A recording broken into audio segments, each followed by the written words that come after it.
Chapter 135. Zhang Xiaohua followed the footprints in front of the mountain god temple and went down the mountain. However, he soon found that the footprints were strange. The footprints seemed to belong to two people. One of them stepped deeper and the other stepped shallower. However, they had one thing in common, which was that the footprints were very big. One step was enough for Zhang Xiaohua to walk several steps.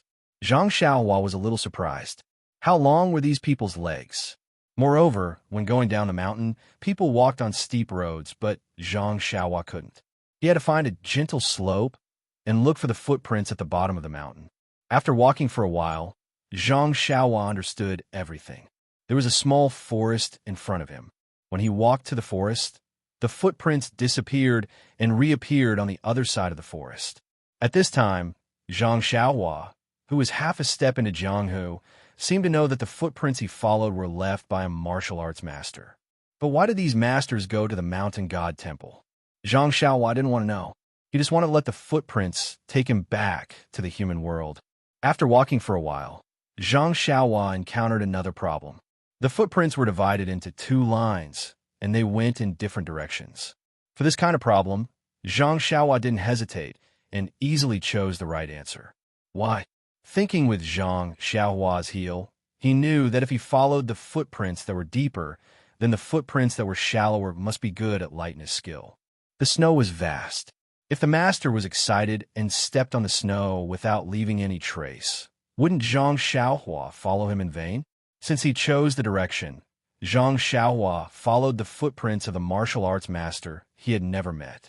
He faced the rising sun and walked forward proudly. These footprints were worthy of Zhang Xiaohua. Although the depth of the footprints differed from time to time, Zhang Xiaohua could still distinguish them. Along the way, the footprints didn't seem to be any different, which made Zhang Xiaohua feel very grateful. Zhang Xiaohua couldn't stop praising this God-given good man. Now, shopkeeper Liu, who had already returned to the shop and wanted to freeze Zhang Xiaohua to death, kept sneezing. He couldn't stop cursing Zhang Xiaohua in his heart. What a lucky bastard. He actually found such a remote place to meet. Now he had caught a cold and had to spend money to see a doctor. It was almost noon. Zhang Xiaohua was a little hungry. When she came out, she only took some dry food. She had planned to eat halfway. Now she didn't know where she was. She had eaten to rest in the morning. If she didn't find anyone today, she would be hungry at night. Just as Zhang Xiaohua was letting his imagination run wild, he suddenly saw smoke on the horizon. Zhang Xiaohua was overjoyed. He immediately turned around and ran towards the smoke. He didn't care about following in the footsteps of that arrogant man. The most direct result was that shopkeeper Liu, who just took the money and went out, suddenly stopped sneezing. He touched his nose, shook his head, and said to himself, "Heaven helps the good. Last night, I didn't kill the country boy in the wild temple. I just sealed his sleeping acupoint and let him freeze to death. In comparison, I have accumulated good karma. I immediately received interest and didn't need to spend money to see a doctor. It seems that I have to learn from the senior management of the organization. They are real masters who kill people without spilling blood." Zhang Xiaohua left the footprints and turned to the place where there was smoke again.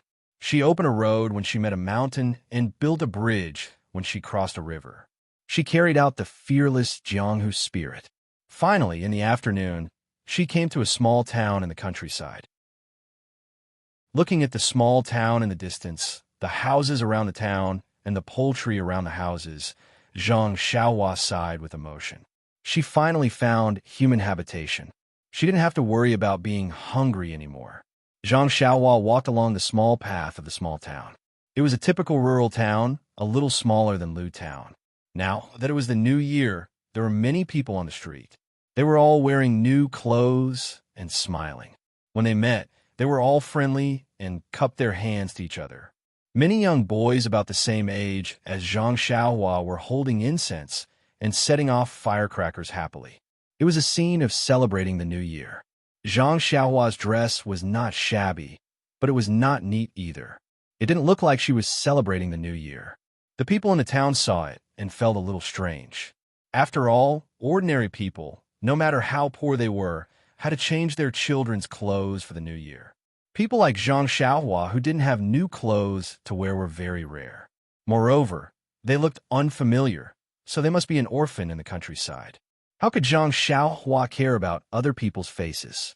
He looked for a place where he could buy food. However, after searching for a while, he suddenly realized that it was the new year. Ordinary small shops were closed and not open for business. What could he buy food? Zhang Xiaohua secretly touched the money bag in his arms. He couldn't help but smile bitterly. Since he was born, he had never taken so much money. He even had to starve. It was really unfair. Looking at the shops in the small town that were basically closed, Zhang Xiaohua couldn't help but smile bitterly. Did he have to wait until the 6th day of the new year to buy food? He doubted whether he could survive until then. Zhang Xiaohua sighed. It was impossible. He could only find someone and knock on the door to buy food. At this time, a young man in his 20s walked in front of him.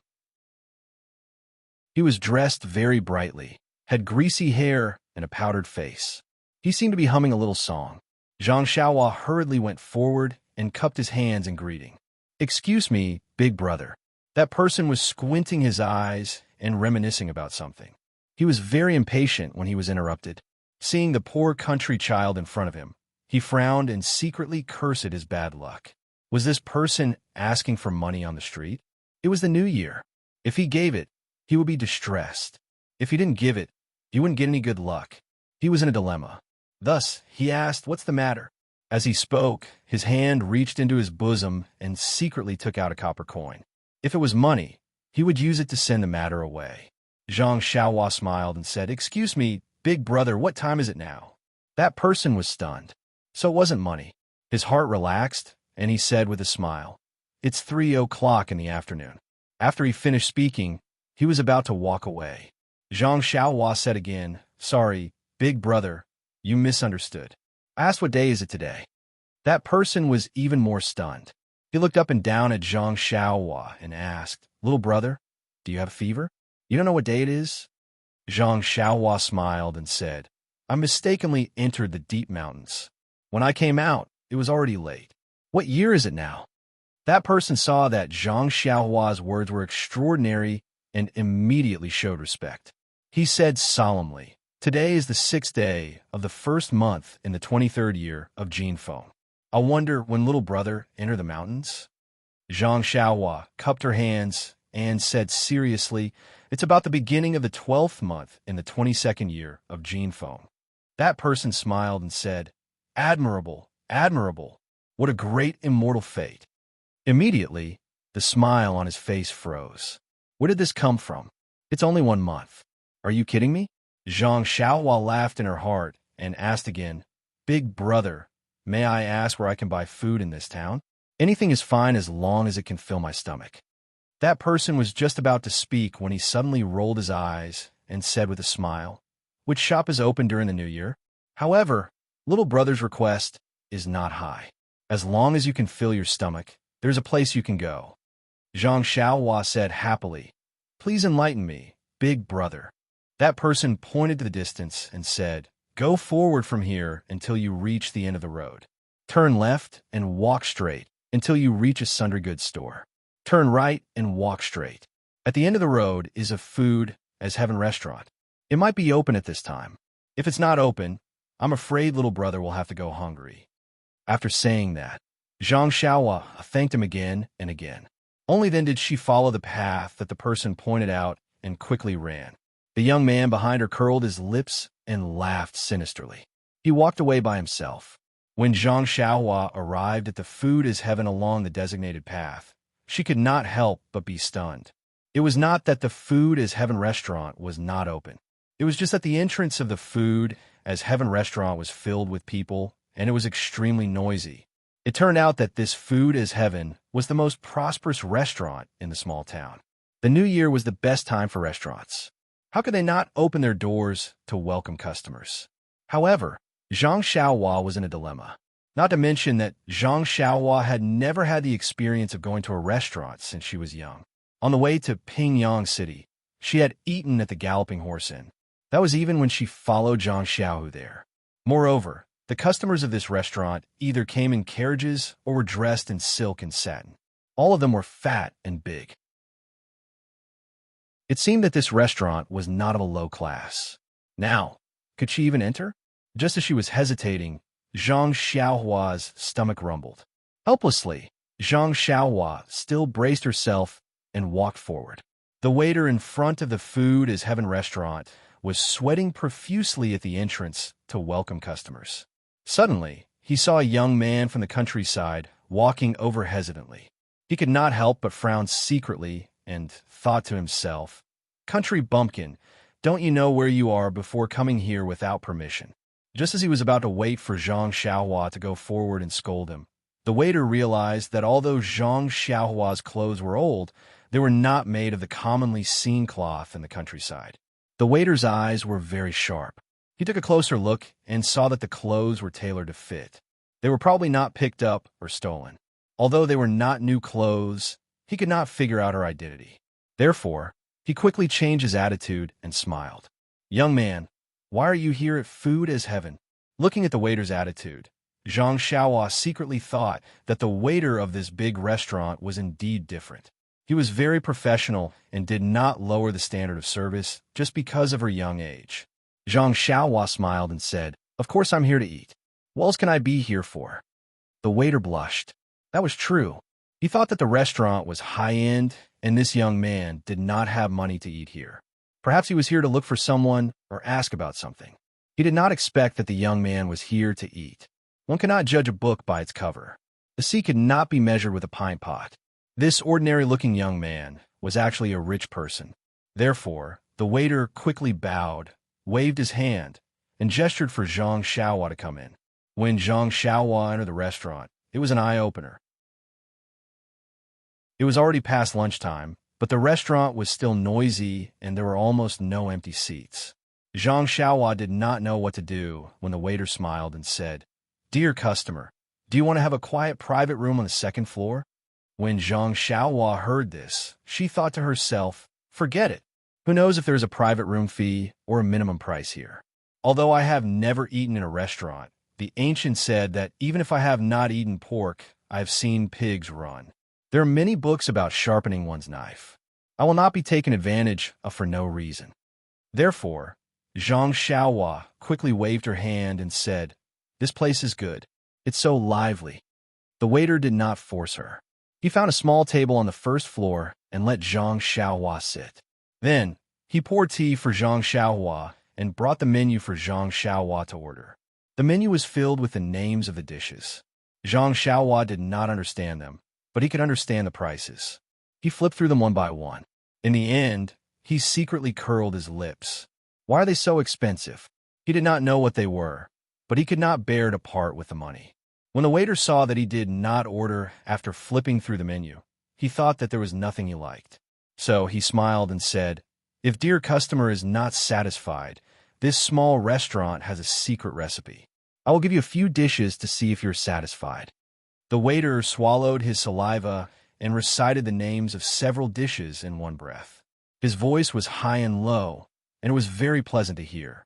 Zhang Xiaohua was very surprised when he heard it. This restaurant was different from others. Just reciting the names of the dishes was like singing. However, when he casually asked about the price of a dish, he immediately withered. It was actually much more expensive than the menu. Zhang Xiaohua rolled her eyes and asked, "Waiter, how much is the white rice in your restaurant?" The waiter was stunned and said casually, "White rice is free." Hearing this, Zhang Xiaohua was very happy. She clapped her hands and said, "Good, that's it. Give me 5 big bowls of white rice." The waiter trembled and almost dropped the menu in his hand. He glared fiercely at Zhang Xiaohua. If it wasn't for the fact that they were in public, and he was afraid that it would affect the restaurant's business, the waiter only wanted to step over and grab Zhang Xiaohua's neck and throw him out. Wasn't this just making fun of him? Looking at the waiter's angry eyes, Zhang Xiaohua was stunned. She smiled innocently and asked, "Waiter, what are you doing here? Hurry up and get to work. Give me the white rice." The waiter gritted his teeth and said with a smile, "Dear customer, this white rice is free, but you should at least order a dish." Zhang Xiaohua was stunned and said, "You didn't say that just now." The waiter lowered his head and said, "That was this little one's negligence. Please forgive me." Zhang Xiaohua asked, Must I order a dish? The waiter said, yes. Zhang Xiaohua asked again, are you sure? Must I order a dish? The waiter said with certainty, yes, I'm sure, definitely and definitely. Zhang Xiaohua laughed and said, hee, I only knew that I had to order a dish after you said it. If you didn't say it, how would I know that I had to order a dish? Since you said it, then I can only order a dish. All right, I'll order this.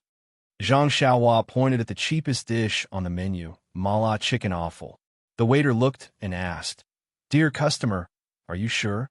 Zhang Xiaohua nodded and said, I'm sure, definitely and definitely. The waiter said, then dear customer, you won't go back on your word? Zhang Xiaohua laughed and said, I won't. This one has always been a man of his word. As the saying goes, a gentleman's word is as fast as a horse's whip. If I say this, then I will. The waiter nodded and said, then dear customer, you won't add any other dishes? Zhang Xiaohua shook her head and said, there's no need. However, I still want those 5 big bowls of white rice. Thus, the waiter put away the menu and said, please wait a moment. Only then did he stagger away with a heart full of resentment. After the waiter left, Zhang Xiaohua poured a cup of water and gulped it down in one gulp. However, she still wasn't satisfied and drank 3 cups in a row. Only then did she slow down a little and thought, the tea in this restaurant is also ordinary. It's a far cry from the mountain spring water at home. However, this tea doesn't seem to cost money. I could drink more. After thinking, she was about to pour a 4th cup, but the teapot was empty. Zhang Xiaohua called out, waiter, can you add some more tea? The waiter had just walked back and handed the menu to the chef when he was called over. He was still puzzled. He remembered that he had just poured a pot of tea for this youth. Could it be that he remembered wrongly? After waiting for the waiter to pour more tea, Zhang Xiaohua poured a full cup and drank it. She raised her head and looked around, sizing up the restaurant. At this time, it was already past mealtime. Most of the customers in the restaurant were drinking and chatting. On the left side of Zhang Xiaohua was a table of 5 burly men. They were dressed in martial arts attire and were drinking and chatting. Perhaps because they were sitting close to each other, those men's voices were also loud. Zhang Xiaohua didn't intend to listen to their conversation. However, those words still didn't reach her ears. She only heard one person say, his granny, it's the new year. How can we be sent to such a poor place? It's really not a day for humans. Another person said, that's right. In the past, we used to spend the new year with our wives and children. How can we have such a long escort this year? One person said, there's no other way. The customers are in a hurry. Time is tight, so we can only run during the new year. Another person said, however, the remuneration this time is quite good. It's double the usual. One person said, then you're an old hat. The government has a rule that the remuneration for work during the holidays is 3 times the usual. What's with this? Another person said, really? How come I didn't know about this? This won't do. I have to go back and talk to Chief Zhang. No matter what, we can't lose out. One person said, forget it. Chief Zhang is also a newcomer. Although he has gained some prestige recently, he's still not a proper escort. It's better to ask around in private first. Another person said, then we have to tell him so that he can be prepared. Maybe he doesn't even know about it.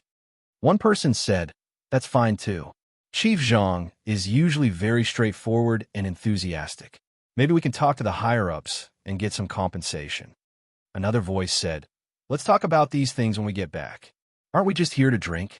We should just wait for the job to be done quickly so that we can go home. In this town, only this restaurant is worthy of our attention. Even if we want to find a place to drink and drink, there's no such place. One person said, there is, but it's a pity that we're not worthy of our attention. Besides, it's the new year and people have to go home too. How many of them are still waiting for you to take care of them in the courtyard? Following that, the few of them talked about some men's topics in a vulgar manner. Zhang Xiaohua was already at the age where she didn't really understand. Her face and ears turned red as she listened, but she couldn't cover her ears. She could only keep drinking water to distract herself. Accidentally, the teapot was empty again. Zhang Xiaohua could only call out again, waiter, add more water. Please add it to your collection. Thank you. Chapter 136. When the waiter served Zhang Xiaohua's spicy chicken giblets and 5 bowls of white rice on a tray, Zhang Xiaohua had already drunk 3 pots of tea, and her stomach was rumbling with hunger. But when Zhang Xiaohua saw the plate full of chili and red chicken giblets, she couldn't help but be dumbfounded. She asked blankly, "Waiter, is this the dish I ordered?" The waiter smiled and said, "Sir, that's right. This is our restaurant's famous special dish, spicy chicken offal. It's spicy and spicy. It tastes very delicious. It's a dish that people who like chili will definitely order." Zhang Xiaohua's face turned bitter. That's right. The menu clearly said spicy and spicy. Why didn't she ask more? The waiter asked her several times. Why didn't she pay attention? Alas, she was blindly greedy. Perhaps this dish was indeed delicious, but she never ate spicy food. There was no other way. She couldn't ask the waiter to change it to other dishes. Wouldn't that cost more money? Zhang Xiaohua had to bite the bullet. She picked up the bowl and chopsticks and carefully put a piece of chicken giblets in her mouth. Immediately, a spicy taste spread from her mouth to her head and then to her eyes. It was so spicy that she almost cried. Zhang Xiaohua quickly ate a few mouthfuls of white rice to calm down a little. Then, Zhang Xiaohua drank a lot of tea. Only then did she have the courage to eat a mouthful. Although this spicy chicken giblets was extremely spicy, it was also a good dish to eat. Zhang Xiaohua wanted to stop but was afraid of wasting, and wanted to eat but was afraid of spicy food. When the plate of spicy chicken giblets was finished, Zhang Xiaohua had already eaten 6 bowls of white rice and 2 pots of tea. When Zhang Xiaohua picked up the chopsticks, she picked up the red chili on the plate and couldn't find a piece of chicken giblets. Only then did she put down her chopsticks with relief. Although Zhang Xiaohua wanted to eat the chili on the plate, she thought about her mouth and gave up the idea.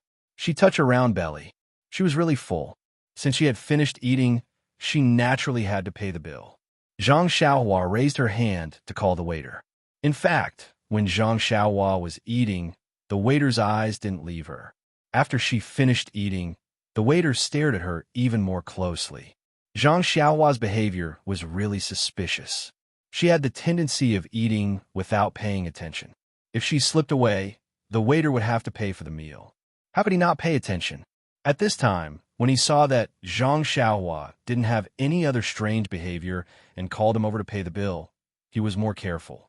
He was afraid that Zhang Xiaohua would find a cockroach in the spicy chicken giblets and make it difficult for him. When Zhang Xiaohua asked him how much money to pay, the waiter was slightly relieved. He smiled and said, "Dear customer, are you done eating? It's 50 copper coins." 50 copper coins. Zhang Xiaohua said strangely. Why is it so much? I remember the price on the menu is 45 copper coins. The waiter smiled and said, "Dear customer, you didn't see wrong. That chicken giblets is indeed 45 copper coins." "Then why are you asking for 50 copper coins?" Zhang Xiaohua asked again. "Isn't plain rice free?" The waiter said, "But, dear customer, that pot of tea is 5 copper coins." "What?" Zhang Xiaohua almost jumped up and said, "This water is expensive? Why didn't you tell me?" The waiter had a face of grievance and said, "You didn't ask me. Dear customer, this drink has to be charged. This is tacitly agreed by the government. Didn't you know? If you didn't ask me, how would I know that you didn't know?" Zhang Xiaohua was speechless. She had been extremely careful, but she had still been tricked by the restaurant. Fortunately, this tea was charged by the person and not the pot. Otherwise, wouldn't she have been wronged for drinking 5 pots of tea? Thus, Zhang Xiaohua didn't say anything else. She felt around in her chest and took out the money pouch. Then, she put her hand inside and felt around for a long time before taking out a small piece of broken silver. She handed it to the waiter. The waiter felt a wave of dizziness. He originally thought that this Zhang Xiaohua was someone who was prepared to eat for free. He had already made some preparations, but he didn't expect that the other party would actually pay the bill. If you want to pay the bill, then pay the bill. It's only 50 copper coins. You could just give me copper coins, but you gave me a piece of silver. It looks like it's at least 3 to 5 copper coins. Aren't you playing with me? The waiter resisted his impulse and lowered his head to ask, Dear customer, it's only 50 copper coins. Don't you have copper coins? Or a smaller piece of broken silver would also be fine. Zhang Xiaohua said in a serious tone, I don't have copper coins. This piece of silver in the pouch is also the smallest. The waiter completely fainted. What kind of person was this? Looking at the money pouch, there was at least a lot of silver in it. How could such a rich person be so stingy? She only ate a special spicy chicken offal and added 6 bowls of free white rice. That's right, she also refilled the tea 4 times. She even grumbled for the 5 copper coins for a long time. Not to mention the waiter's bitter face as he took the piece of broken silver to the counter to pay the bill. Zhang Xiaohua's actions attracted the attention of a wretched uncle next to her. He originally had a plate of peanuts and a jug of wine. He slowly drank, and his bright eyes looked around. Zhang Xiaohua's food and appearance didn't enter his eyes. However, when Zhang Xiaohua took out the money pouch from her chest and took out a piece of broken silver, she even said that this was the smallest piece in the money pouch. His eyes couldn't help but light up. Not long after, the waiter returned with a tray in his hand. There was a string of copper coins on the tray. The waiter put the copper coins on Zhang Xiaohua's table and handed over an even smaller piece of broken silver. He said with a smile, Dear customer, this is your 4 copper coins and some broken copper coins. Please accept them. Zhang Xiaohua looked at the copper coins in front of her and said with a smile, Is the amount of copper coins enough? Is the weight of the silver enough? The waiter's face was full of righteousness as he said, Sir, you can doubt my character, but you can't doubt the credibility of our food is heaven. We definitely won't do things that are lacking in weight, and we definitely won't dare to embezzle money. Zhang Xiaohua said, If that's the case, then I'll believe you. All right, waiter, I want to ask you, do you know where Pingyang City is? Pingyang City? That waiter scratched his head and said, Dear customer, I've only heard of Pingrong City, Yang City, and U City. I've never heard of Pingyang City. This time, Zhang Xiaohua was stunned. Pingyang City was the biggest city he had ever seen, yet this knowledgeable waiter had never heard of it before. How far away was this place from Pingyang City? How far had he drifted to? Zhang Xiaohua immediately stood up and asked agitatedly, Then may I ask, is there a horse carriage company called Galloping? Galloping Horse Carriage Company? The waiter still scratched his head and said with a smile, There's a horse carriage company, but it's called Galloping. If you want to look for it, just turn left at the door and go straight. When Zhang Xiaohua heard this, she hurriedly tidied up the silver on the table and put the broken silver into the money bag. She took the string of copper coins and was about to put it into her clothes when she seemed to have thought of something. She took 1 coin from the string and hesitated for a moment. She took another coin and handed it to the waiter, saying, This is your reward. Thank you for your hospitality. When the waiter saw the 2 large coins in her hand, he didn't know whether to laugh or cry. He didn't know if he should accept it or not. Most of the customers in this food as heaven restaurant had some status. Every time they tipped, they would either give 5 or 10 copper coins. Who would have seen these 2 coins before? However, when he thought about it, these 2 coins were the limit of the customer's behavior just now. Therefore, the waiter accepted it with a smile and said happily, Thank you for your reward, dear customer. This time he was sincere. However, Zhang Xiaohua was in a hurry to get up. She turned her head and said, Waiter, next time if you want to charge for the tea, remember to remind me in advance. Bang! The waiter fainted at the entrance of the restaurant.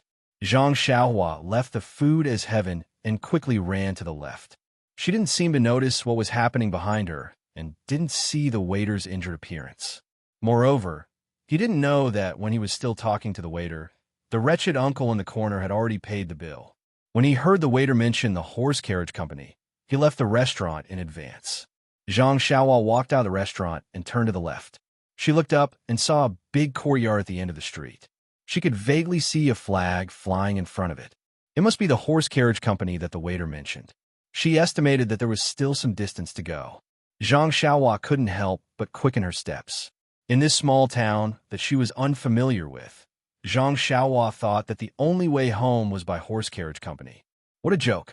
Even a well-informed waiter didn't know where Pingyang City was. It must be very far away. If she were to walk home, how long would it take? The first time in his life that he went on a long journey was by horse carriage. This time, he naturally thought of horse carriage. He couldn't deny that the ancients said, "Read 10,000 books and travel 1,000 miles." Zhang Xiaohua walked for a while and saw that she would reach the entrance of the horse carriage company after crossing a junction. Zhang Xiaohua could also see the words on the flag clearly. It was really Fast Horse Carriage Company, mission accomplished. But just as Zhang Xiaohua was crossing the junction, a middle-aged man rushed from the side. Perhaps the road was slippery because of the snow. He bumped into Zhang Xiaohua. Just as their bodies came into contact, Zhang Xiaohua suddenly felt a hand reaching into her clothes and was about to take her money bag. Zhang Xiaohua's senses were very sharp at this moment. She was also very agile. She immediately stopped in her tracks, turned her body, and reached out with her left hand to grab that person's hand. She said, "What are you doing?" That middle-aged man saw that he was grabbed by Zhang Xiaohua, but he didn't panic. He deliberately slipped and fell on the ground in front of Zhang Xiaohua. He then shouted, "Aya, you little boy, why are you so careless? You knocked me down? Aya, I'm injured." After saying that, he lay on the ground and started groaning. At this moment, Zhang Xiaohua was holding onto that person's wrist. That person was lying in front of her. Zhang Xiaohua didn't know what to do.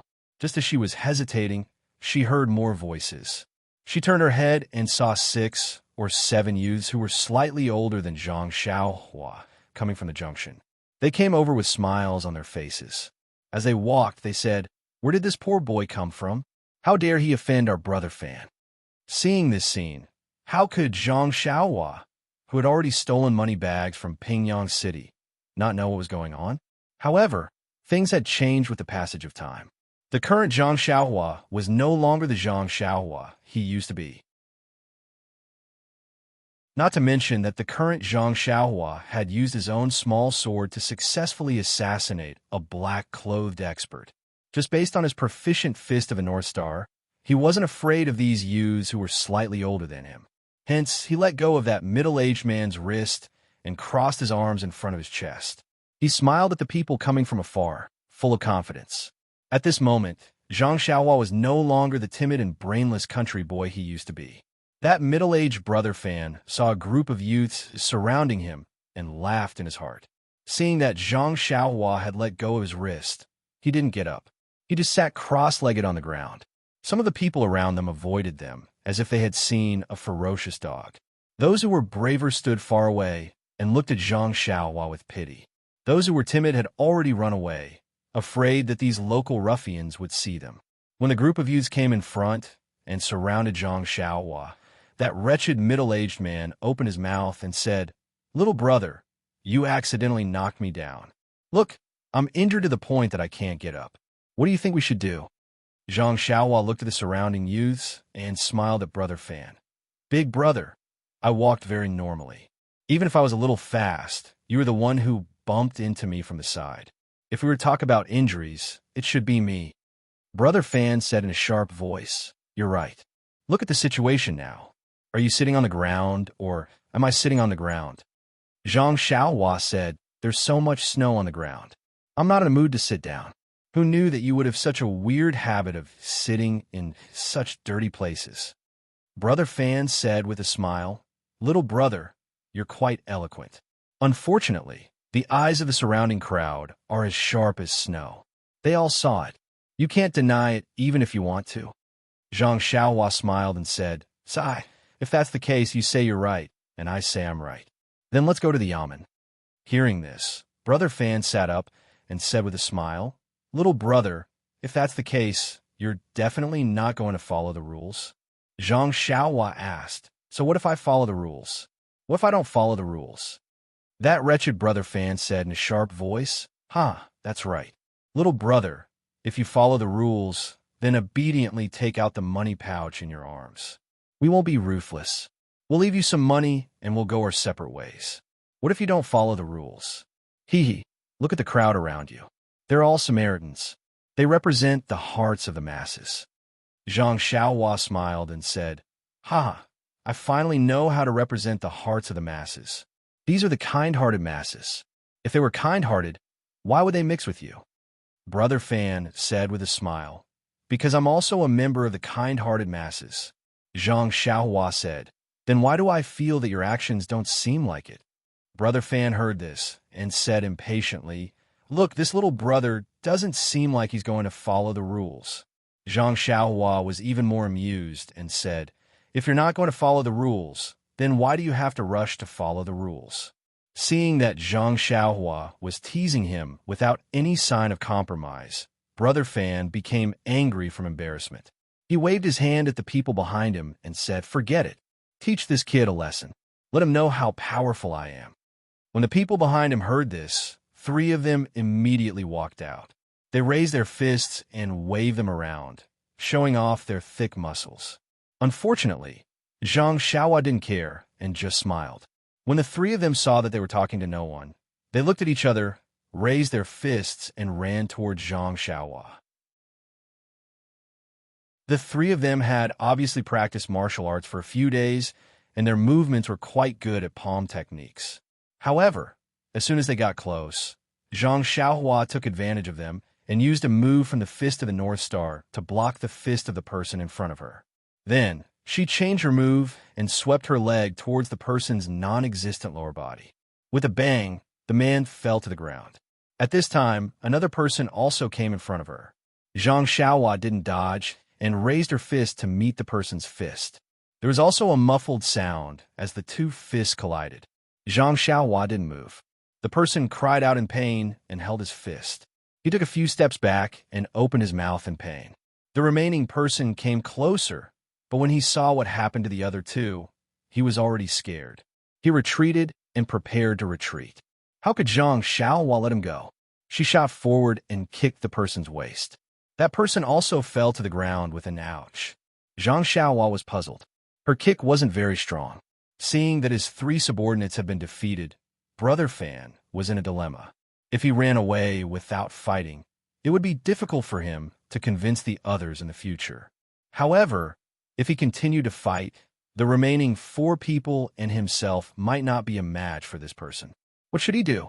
Brother Fan thought for a moment, then took out something from his waist and made a gesture to the other 4 people.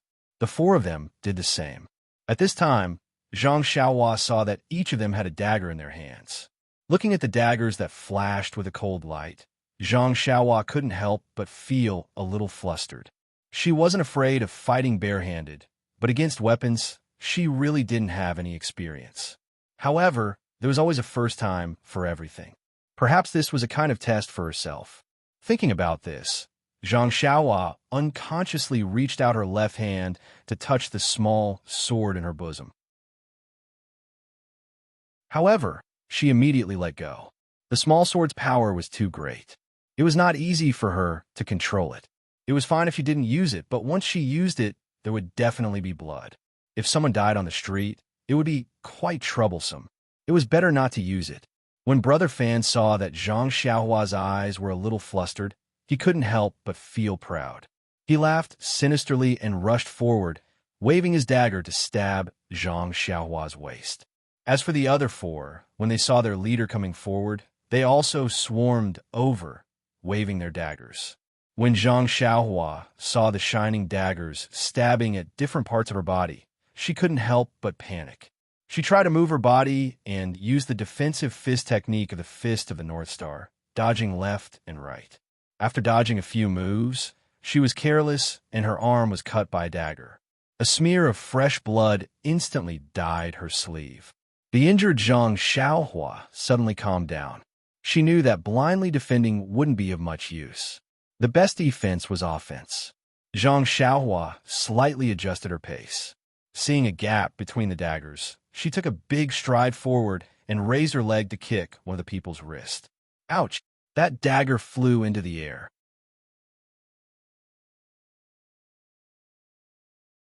Chapter 137.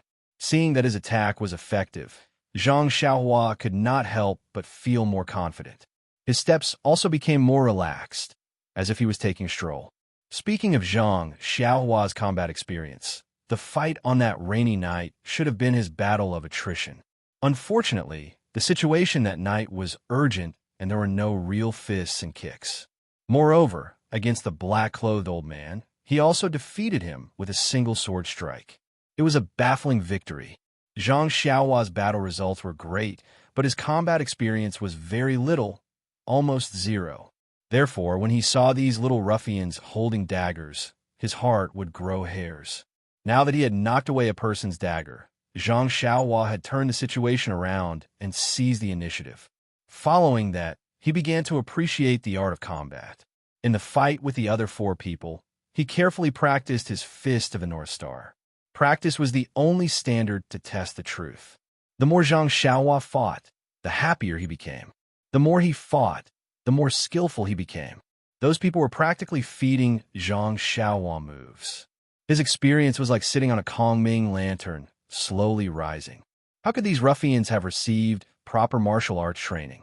Their attacks were completely based on instinct, and there was no pattern at all. They just happened to be the stepping stones for Zhang Xiaohua, who was a beginner in martial arts, to advance. However, they did not know this, only blindly chopping and stabbing. They could not even touch the corner of Zhang Xiaohua's clothes. After a long time, the leader, the wretched Brother Fan, realized that something was wrong. He originally thought that this was a young country bumpkin and that he would gain a lot by intimidating him. Who knew that the other party would ignore him? His pride was hurt, and he could only give up on the tradition of using virtue to win people over. He turned to force, but then the situation went out of control. His side actually brought out their ultimate weapons. This was not the worst thing, but the most frightening thing was that this youth became more and more relaxed under the attacks of the daggers. This was not a situation that Brother Fan wanted to see. No matter what, Brother Fan was still a leader. His vision was naturally different from his subordinates. When those people were still in full swing attacking Zhang Xiaohua, he had already secretly held back, and his figure was showing signs of retreating. Zhang Xiaohua, who was in control of the entire situation, seemed to have sensed Brother Fan's movements. This was the main culprit. How could you let him escape? Moreover, fighting with these people was just to increase her proficiency points and stretch her muscles. Zhang Xiaohua was already impatient. Seeing that the other party had made a move, she did not delay any longer. Zhang Xiaohua leaped into the air, her body suspended in the air. Her legs spun in the air like a spinning top, and a few light pa-pa-pa sounds could be heard. She kicked the chests of the 4 people who were attacking her. It was a move from the divine resembling 6-joint fists, killing in 4 directions. Zhang Xiaohua also used the right amount of strength in her leg. Those people couldn't catch their breath and fell to the ground, unable to move. Only Brother Fan was left standing there. At this moment, he suddenly heard the sound of applause from the side. Someone cheered, "Good move." Zhang Xiaohua turned to look. Weren't they the few men who were chatting at the Food for the Heavens restaurant just now? Zhang Xiaohua frowned. Just as she was about to speak, that wretched Brother Fan beat her to it. With a plop, he knelt on the spot and threw the dagger far away. He kowtowed and said, "Little master, please spare my life. Little master, please spare my life. I have an 80-year-old mother who is sick in bed, and I have children who haven't even reached the age of 3 who are crying piteously for food. If you take my life today, they won't be able to survive. You've taken 3 lives in one go." When Zhang Xiaohua heard this, she was stunned. Yes, if what he said was true, she really didn't know what to do. This person was so despicable. He sent people to rob her and even used a dagger. If she didn't have any martial arts to defend herself, wouldn't she be bullied by him? But if she let them go, Zhang Xiaohua couldn't help but think of her own family's experience in Lu Town. Wasn't that the case? Her heart was unwilling to accept this. Just as she was in a dilemma, the few men who had applauded and cheered just now came closer. The square-faced man at the front cupped his hands and said, "Little brother, this one is Yuan Changqing. Greetings." Zhang Xiaohua saw that the other party was being polite. She didn't know who he was, but she did as she was told. That Yuan Changqing saw Zhang Xiaohua frown and knew what he was thinking. He laughed and said, "Little brother, please don't take offense. This one is a little impetuous. However, I'm not familiar with this person, so please don't worry." Hearing this, Zhang Xiaohua was even more puzzled. If you were acquainted with this wretched brother fan, you could have come over to persuade him. He could have just let you go. If you didn't know this person, why did you come over? Thus, Yuan Changqing explained the reason in full detail. It turned out that when Zhang Xiaohua was inquiring about the situation with the shop assistant at Food for the Sky, this Yuan Changqing had heard everything. Even when Brother Fan stood up and looked at him with ill intentions, this trained escort had seen it all. Perhaps he could ignore other people, but this young man was inquiring about Pingyang City. He reckoned that he was most likely from Pingyang City. Since he was from Pingyang City, then Yuan Changqing couldn't just sit by and watch. Just as Zhang Xiaohua left the restaurant, the few people who had eaten and drank to their heart's content also paid the bill and left under Yuan Changqing's suggestion. Then, they followed behind Zhang Xiaohua from a distance. Brother Fan purposely bumped into Zhang Xiaohua and the group of ruffians surrounding Zhang Xiaohua. This was all seen by Yuan Changqing and the rest. A few impatient men wanted to go forward, but Yuan Changqing saw that Zhang Xiaohua looked relaxed and didn't seem to be afraid at all. He pulled the rest aside to watch the show. It was only when Zhang Xiaohua used the fist of the North Star and knocked down the ruffians that the crowd couldn't help but applaud and praise. Hearing this, Zhang Xiaohua understood that there were still some kind-hearted people in the pugilistic world. However, she was even more puzzled. Why couldn't they help her when she was from Pingyang City?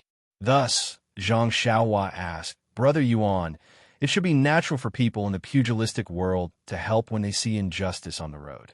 When you saw me being bullied by the ruffians in your town, you should have helped me without hesitation. Why did you say that you didn't have to help me?" Yuan Changqing and the rest blushed a little and said awkwardly, "Little brother, you don't know. We are like you and came from afar. A powerful dragon can't defeat a local snake. Isn't it better to avoid trouble if we can?" Zhang Xiaohua suddenly understood and asked again, "Then why do you want to help me?" Yuan Changqing said, The reason is very simple. Because we are also from Pingyang City." When Zhang Xiaohua heard this, she said in surprise, "Really? That's great. I was just worrying about how to go home. With you guys around, we can go together." At least you can tell me where this is and how I can return to Pingyang City." Yuan Changqing smiled and said, "Of course. When fellow townsmen meet, their eyes are brimming with tears. How can we not help you? All right, I haven't asked you. Why did your best move look so familiar to me? But I just can't remember where I saw it before. Can you tell me?" Zhang Xiaohua thought for a while and said embarrassedly, "The last move you mentioned should be one of the Liu fists, but I can't remember the name. I haven't completely mastered it, and it's different from the standard Liu fists. You might be able to remember it if you think again." Yuan Changqing was enlightened and said sympathetically, "Little brother is right. Now that you mention it, I can really distinguish it. It seems to be called killing in all directions. However, this Liu fist is indeed difficult to learn. I have practiced it for a long time, but I still haven't mastered it. It seems that only our head Zhang is the best at this." Zhang Xiaohua didn't mind and said with a smile, "But you are still better than me. I will forget whatever I practice. You should be happy." Yuan Changqing said in surprise, "But little brother showed off his prowess just now. I can see that your martial arts are also very exquisite." Zhang Xiaohua waved her hand and said, "That was all pieced together by me. My martial arts are mediocre. If I were to practice with these people, I would have been defeated long ago." After saying that, she glared fiercely at Brother Fan and the others who were kneeling on the ground. Brother Fan saw that this group of people knew each other and that he couldn't afford to offend them. He could only obediently kneel and smile. Zhang Xiaohua didn't have any ideas and asked Yuan Changqing. Yuan Changqing thought for a while and said with a smile, "Little brother, you don't have to care about what he said. It's just a lie. At his age, how can he have an 80-year-old mother? He might have sons from 3 dynasties, but most of them are fake. You don't have to worry about anything. And these people are just local ruffians who only extort idle people. I don't think they would dare to do great evil." When Brother Fan heard that, he echoed, "That's right. Little master, please spare our lives. We're just making some spare money. What evil can we do?" Zhang Xiaohua said angrily, "Then how can you pick up a dagger? Isn't that harming people's lives? Do you dare say that you haven't harmed people's lives?" When Brother Fan heard that, he defended himself even more. "Little master, I know how to distinguish. Aren't I furious? I didn't expect to lose face in front of a little killing god like you. That's why I made a move. Look at our methods. What kind of outrageous things can we do? Our hands are clean. No lives have been taken." Zhang Xiaohua didn't quite believe him. She turned to look at Yuan Chongqing. Yuan Chongqing nodded, indicating that his words were trustworthy.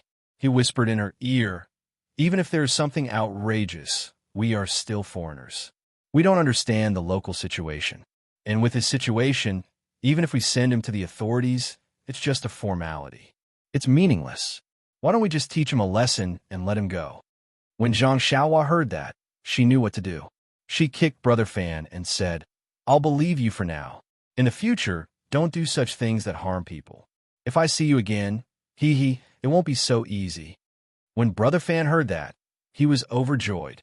He said, I know. Thank you for sparing our lives. I'll take them back and plan for their future. I won't do such things again." When Zhang Xiaohua heard this, he curled his lips and thought to himself, "You make it sound better than singing. Who would believe you?" At this time, the others also woke up. They supported each other. When they heard Zhang Xiaohua let go, they supported each other and prepared to leave with Brother Fan. But before they could take a step, Zhang Xiaohua suddenly rolled her eyes and shouted, "You guys wait. I still have something to do." When Brother Fan heard that, his face turned pale. He turned his head and smiled. "Young master, what is it?" Zhang Xiaohua laughed and said, "Letting you guys go so easily would be letting you guys off too easily. I can't give you guys a deep lesson. With a heart of compassion, I've decided to teach you guys a lesson." Brother Fan's face became even uglier. He said, "Listen to this young master's instructions. I wonder how you'll teach us?" Zhang Xiaohua said, "Since you want to rob me and take my money pouch, I naturally have to pay you back in your own coin. Besides, Sai, your actions have deeply hurt my heart. You have destroyed my beautiful impression of this town. This loss is huge. You have to compensate me for my mental damage. I've decided." Zhang Xiaohua said, "Since you want to rob me and take my money pouch, I'll pay you back in your own coin." Zhang Xiaohua took a deep breath and said, "I've decided to take your money pouches and let you guys have a taste of being robbed." When everyone heard that, they fainted. "If you want to compensate, just say it. Why do you have so many reasons?" Brother Fan naturally didn't dare to say anything. He hurriedly urged his subordinates to take out their small pouches and hand them to Zhang Xiaohua. Zhang Xiaohua didn't mind and took them one by one and put them in her bosom. Finally, Brother Fan carefully handed over his slightly full pouch. Zhang Xiaohua weighed it up and down and said, "It's not that heavy. It seems your business isn't good." Brother Fan smiled and said, "This young master is joking. It's a small business to begin with. It can only be fun, but not rich." Zhang Xiaohua smiled and said, "You really don't have anything in your bosom?" Brother Fan smiled and said, "I really don't have anything." Finished speaking, he rubbed his bosom to show that he wasn't lying. However, his hands suddenly stopped moving. He awkwardly took out a palm-sized light green jade pendant and handed it to Zhang Xiaohua. He said, "This I forgot. I still have this thing in my bosom." Zhang Xiaohua asked curiously, "Where did this come from? How could you forget?" Brother Fan said embarrassedly, "I took this from a rich merchant yesterday. I've already taken it to the town's jade merchant for appraisal. They said it's a worthless fake. I just put it in my bosom. If this young master doesn't mind that it's a fake, please kindly accept it." Zhang Xiaohua didn't stand on ceremony and reached out to take it. She said, "I'll take it even if it's a fake. It's just a lesson to you." Thus, under Zhang Xiaohua's awe-inspiring righteousness, she plundered the 6 or 7 people's money pouches before letting them go. Yuan Chongqing and the others were dumbfounded by Zhang Xiaohua's actions. They didn't know what to say. Zhang Xiaohua's words were good, and he had his reasons too. "You robbed me, so I had to teach you a lesson.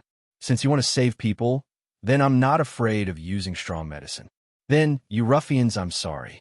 Hand over your money bags. You can treat your own injuries. I'll teach you a lesson, and I hope you can remember this lesson. I hope you can remember this lesson. Zhang Xiaohua put the money pouches and the fake jade pendant into her bosom. Her heart was full, and her eyes curved into crescents. She smiled and said, "Everyone, why are you standing there in daze? Where do you live? Do you want to go to the galloping carriage company together?" Yuan Changqing and the others came to their senses and said, "No need, no need. We have our own accommodation. Little brother, come with us." Zhang Xiaohua smiled and said, "Then I won't stand on ceremony." After saying that, she followed Yuan Changqing and the others and walked away, stepping on the snow. Everyone walked by the roadside, not saying a word, as if they hadn't recovered from the shock just now. Zhang Xiaohua didn't mind and asked as she walked, "Big brother Yuan, after talking for so long, I still haven't asked which part of Pingyang City you are from." Yuan Changqing said, "We're the armed escorts of the Lotus Flower Escort Company in Pingyang City. This year, we went on a long trip and came to this remote town. I reckon we'll be going back in a few days." Lotus Flower Escort Company? Armed escorts? When Zhang Xiaohua heard this, she jumped 3 feet high in surprise, almost scaring everyone. After that, Zhang Xiaohua pulled Yuan Changqing's hand and asked, "Then, big brother Yuan, do you know someone called Zhang Xiao?" "Zhang Xiao who?" Yuan Changqing and the others were surprised and said in unison, "Of course we know him. He's our leader Zhang." Zhang Xiaohua suddenly understood. No wonder they said that their leader Zhang was familiar with the 6 complementary fists. Wasn't that Zhang Xiaohu's signature fist technique? Yuan Changqing asked, "Little brother, do you know our leader Zhang?" Zhang Xiaohua smiled and said, "I don't just know him. I've known him for 13 years. Yuan Changqing was stunned and said, "What do you mean?" Zhang Xiaohua said, "I'm his biological younger brother. I'm 13 years old this year. Do you think I'm right?" Yuan Changqing suddenly understood. "Oh, I know. I heard that leader Zhang has a very strong younger brother. What's his name again?" Zhang Xiaohua said, "He's called Zhang Xiaohua. You have to remember such a handsome and mighty name." Yuan Changqing smiled and said, "Yes, he's called Zhang Xiaohua. He came to the escort agency with leader Zhang last year to apply for a job. I heard that he even lifted 500 kilograms of stone weights.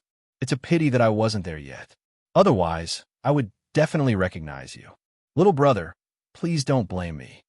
Zhang Xiaohua smiled and said, No. Look, I look quite similar to second brother." Yuan Changqing took a closer look and said, "Yes, there are some similarities. However, you're still small and skinny now. Your face is a little chubby, but your brows are still similar. However, if you look at it directly, you might not be able to recognize him. Since he was Zhang Xiaohu's subordinate, he was naturally not an outsider. Moreover, Zhang Xiaohua had been recuperating at the escort agency for a long time before the new year, so he had long regarded the agency as his home. Therefore, he was very close to Yuan Changqing and the others. The few doubts he had were thrown away. Sure enough, it didn't take long for them to arrive at a slightly remote alley on the east side of the town. After entering the alley, they saw a half-closed courtyard door. Yuan Changqing and the others pushed the door open and shouted, "Leader Zhang, is Leader Zhang here?" Before they could hear Zhang Xiaohu's reply, another loud voice rang out. "Why are you shouting so loudly? If you don't follow the rules, what's the point of your daily training? Your leader Zhang isn't here. He's out on some errands. If you have anything to say, just tell me." Zhang Xiaohua followed Yuan Changqing and the others into the small courtyard. The owner of the loud voice also came out from the central room. He was a bald, brawny man with a fierce face. When Yuan Changqing and the others saw him, they quickly saluted and said, "Escort Leader Luo, you're here." Escort Leader Luo approached them. His nose twitched a few times, and he frowned and said, "You guys went drinking again?" Yuan Changqing smiled and said, "Big escort leader, we've been in this godforsaken place for so long with nothing to do. Our brothers were bored, so we went out for a drink." Escort Leader Luo said, "You can drink, but don't cause trouble for me. Otherwise, I'll teach you a lesson." Then his gaze fell on Zhang Xiaohua, and he said impatiently, "Who is this person? Why did you bring a stranger here? Please add it to your collection. Thank you."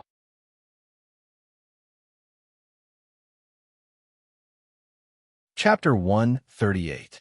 Seeing the change in escort chief Luo's expression, Yuan Changqing hurriedly explained, "Please don't misunderstand, escort chief. This young man is our chief Zhang's younger brother. His name is Zhang Xiaohua. We happened to meet him in town, so we brought him back to let the two brothers meet. Think about it. Even if he isn't Chief Zhang's younger brother, he's still so young. Since he's from Pingyang City, we can't just let him wander around here alone, right?" Escort Chief Luo's expression softened when he heard this. He then asked, "You know him?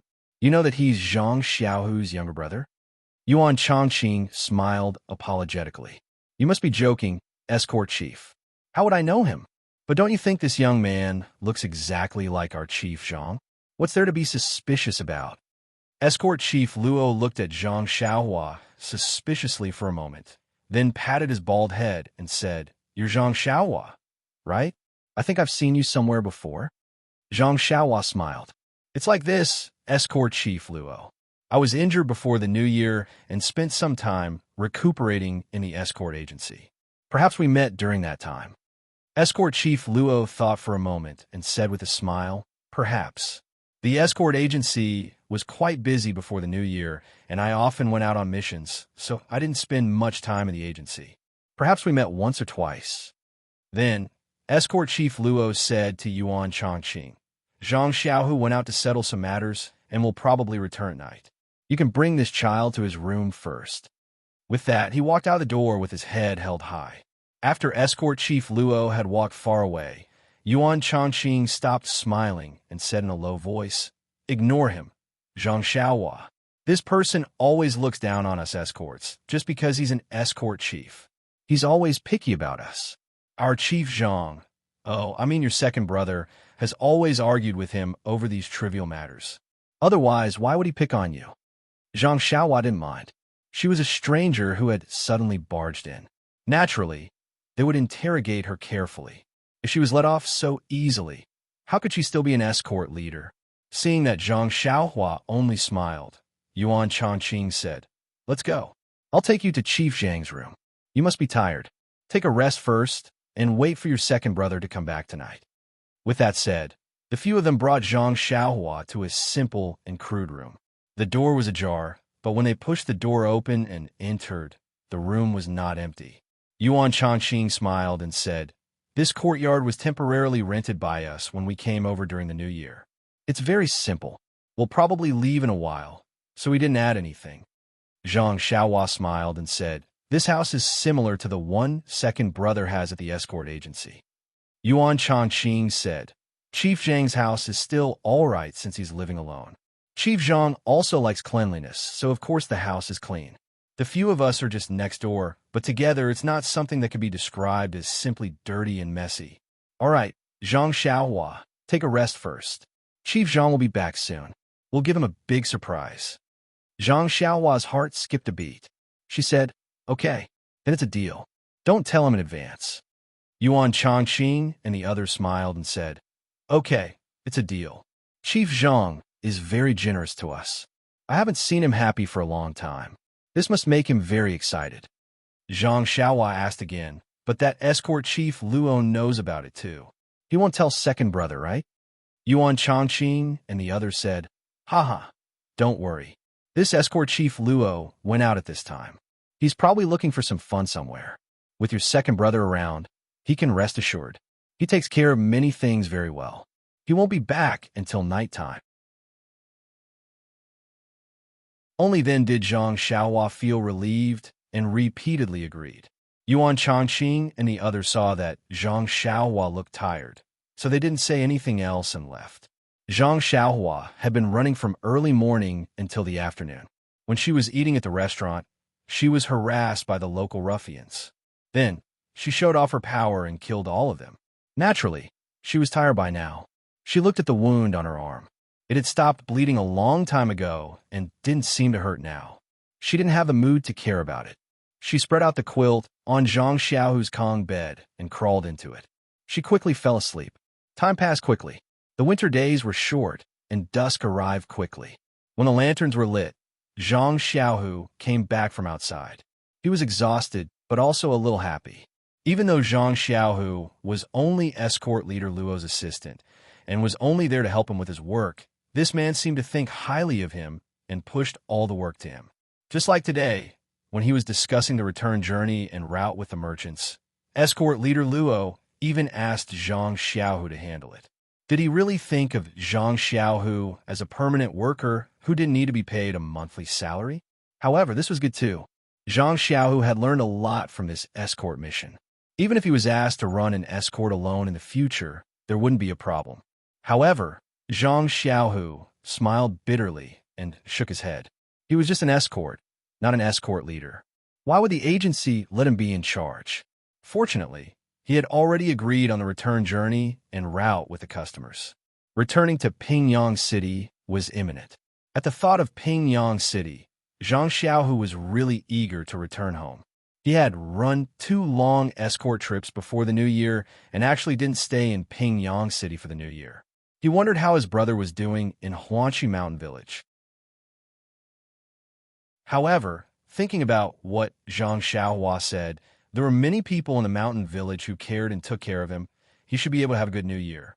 There was also Li Jinfeng, young Master Li. He had agreed to let him pass a message to his family and bring some money back when he returned home before the new year. However, he came and went in a hurry and didn't have time to see him. At this moment, he should be at home enjoying the happiness of family. He wondered if he still remembered to make a trip to Guizhuang House. Zhang Xiaohu entered the courtyard. As he greeted the people in the courtyard, he quickly walked back to the house. He pushed open the half-closed door and walked to the small table in the house. He took out a fire starter and lit the oil lamp. He then poured a cup of water and sat on the stool while drinking, heaving a sigh of relief. When he finished drinking the water, he then realized that there was another person lying on his Kong bed. Zhang Xiaohu shook his head and thought to himself, which escort agency's brother is this again? After drinking, he entered the wrong house. Hence, Zhang Xiaohu stood up, picked up the oil lamp, and walked to the Kong bed. That person was lying sideways on the Kong bed and was sound asleep. Zhang Xiaohu rolled him over and scolded him with a smile. Hurry up and get up. It's already dark. Quickly go and eat. If you want to sleep, go back to your room and sleep. However, this person was very small and light. Zhang Xiaohu easily flipped him over. Just as he was feeling surprised, he couldn't help but exclaim when he saw that person's face. Xiaohua! The oil lamp in his hand almost fell on Zhang Xiaohua's face. Zhang Xiaohu was shocked. He quickly calmed himself down and held the oil lamp tightly to prevent Zhang Xiaohua from being disfigured. He took a closer look and rubbed his eyes. If it wasn't Zhang Xiaohua's small face, who else could it be? Was he dreaming? Zhang Xiaohu walked to the door and looked at the courtyard.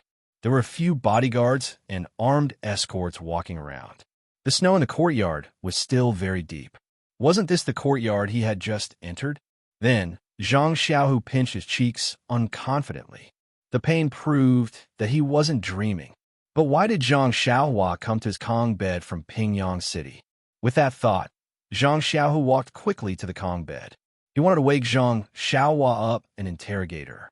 However, when he saw Zhang Xiaohua sleeping soundly, he immediately retracted his hand.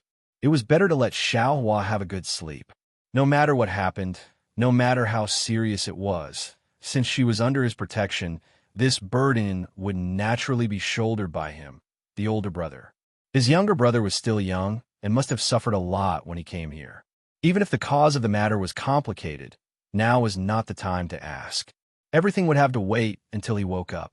Thinking of this, Zhang Xiaohu carefully blew out the oil lamp and put it down. He then tiptoed carefully and walked out softly. He carefully closed the door, afraid that he would make a sound and disturb Zhang Xiaohua's good sleep. Walking to the courtyard, Zhang Xiaohu stopped one of the armed escorts and asked, "Is Escort Chief Luo here?"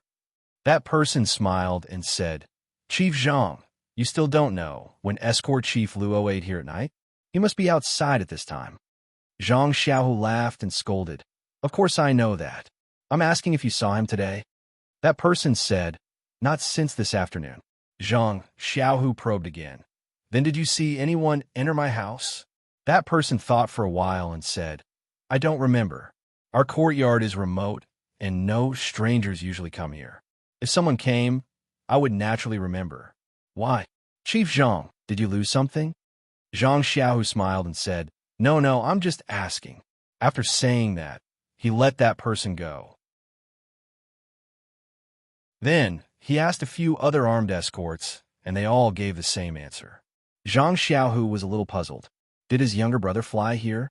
Moreover, how did he know he was here? Just as he was thinking, he bumped into Yuan Chongqing and a few other armed escorts who were on good terms with him coming back from outside. When Yuan Chongqing saw Zhang Xiaohu, he smiled and said, Chief Zhang, did you just come back from outside? Zhang Xiaohu smiled and said, Yes, I just came back. Why did you all go out again? Yuan Chongqing said, It's very boring to stay in the courtyard. Why don't we go out? Zhang Xiaohu said, Instead of going out for a stroll, it's better to practice some punches and kicks. Why don't you practice some punches to train your body? Yuan Chongqing smiled and said, Chief Zhang, we can't compare to you. Our punches and kicks are just like that. How can we improve? If I were as lucky as you, I would also practice diligently at the martial arts center to learn the inner strength mantras. Zhang Xiaohu said, Opportunities are always given to those who are prepared. If you don't put in the effort, you won't be able to seize the opportunity even if you have it. Yuan Chongqing said, All right, Chief Zhang, I know you're good to us. We'll practice our punches well after dinner. It won't be a waste of your saliva. Zhang Xiaohu smiled and said, It's your business whether you want to practice or not. You don't have to look at my face. Then, Yuan Chongqing asked mysteriously, Chief Zhang, did you just come back? You haven't gone back to your room yet, right? Zhang Xiaohu didn't understand and said, I've been back for a while. I just went back to my room. Immediately, he came to a realization and asked, You were the one who brought Zhang Xiaohua back? Yuan Chongqing blinked and said with a smile, It seems that I was the one who did it. Zhang Xiaohu laughed and said, Good brother, I didn't treat you like this in vain. This time, I have to thank you properly. Yuan Chongqing hurriedly declined and said, Chief Zhang, you're too polite. You're usually very generous to your brothers. Although you're still young, everyone listens to you. We're all happy to do something for you, so you don't have to be so polite. Besides, we just happened to meet at the right time. We really didn't do anything. Zhang Xiaohu smiled and said, No matter what, Xiaohua is only a teenager. If you didn't bring him, he wouldn't be able to find this place. All right, how did you meet him? Do you know Xiaohua? Asking this, Yuan Chongqing and the others' expressions were very interesting. He said, Chief Zhang, like father like son, it should be brother dragon and brother tiger to you. Zhang Xiaohu stared blankly and scolded with a smile. Nonsense, my big brother is called Little Dragon, and I'm called Little Tiger. Of course I'm brother dragon and brother tiger. Yuan Chongqing saw that he didn't understand and explained with a smile, I'm your little brother. That's what you call amazing. Zhang Xiaohu didn't understand, so Yuan Chongqing told him everything he saw and heard in the afternoon. With this, he spoke for a full quarter of an hour. It had to be said that this Yuan Chongqing's eloquence was excellent. Not being a storyteller with a bright future was a big loss to the storytelling world. There were a few people nearby who all gave a thumbs up and praised Zhang Xiaohu for having an amazing little brother. Zhang Xiaohu's expression was uncertain as he listened. He was worried about Zhang Xiaohua's arm injury. After waiting for Yuan Chongqing to finish, he said, You guys wait here for a moment. I'll be right back. Under everyone's puzzled gaze, Zhang Xiaohu quickly ran back to his room. However, he came back with a normal expression. Yuan Chongqing asked, Chief Zhang, did you forget something? Zhang Xiaohu smiled and said, I didn't forget anything. I'm just worried about Xiaohua's injury. If I don't see it with my own eyes, I won't be at ease. Only then did everyone understand. They secretly sighed in their hearts. Others were only concerned about the excitement of the fight. Only his own brother didn't care about the result and only cared about his little brother's injury. Only when he saw that the injury was fine could he be at ease. Yuan Changqing was also ashamed and said, "Chief Zhang, this is my fault. I only cared about bringing Zhang Xiaohua back and forgot about this matter for a moment. I don't know how his arm is now." Zhang Xiaohu smiled and said, "It's fine. It's just an oversight. I also roughly looked at it just now. I couldn't see clearly under the oil lamp. It seems to have scarred. It should be just a superficial wound. I guess it's because of the blood loss. Xiaohua is so tired. He's usually so lively." Yuan Changqing said fiercely, "It's fine if Xiaohua is fine, but if there's a little problem, we brothers will definitely find justice for him." Zhang Xiaohu also said with a gloomy face, "That's right. My little brother can't be injured for no reason. Although they were spared in the afternoon, since they're injured, it's another matter. I'll go look for them tomorrow and make them bleed a little." Hearing this, Yuan Changqing's expression was strange. Just now, in order to protect Zhang Xiaohua's heroic image, Yuan Changqing used the spring and autumn annals technique. Some things were omitted. Since Zhang Xiaohu said this, Yuan Changqing couldn't hide it. So Yuan Changqing looked around and pulled Zhang Xiaohu to the side. Yuan Changqing whispered into his ear. Hearing this, Zhang Xiaohu's face was in high spirits. When Yuan Changqing finished, his mouth almost split open from laughing. He still didn't believe him and asked, "He really did that? You really saw it with your own eyes?" Yuan Changqing smiled and said, "How can I lie to Chief Zhang? Why don't you ask him tomorrow? Or you can go back and take a look later."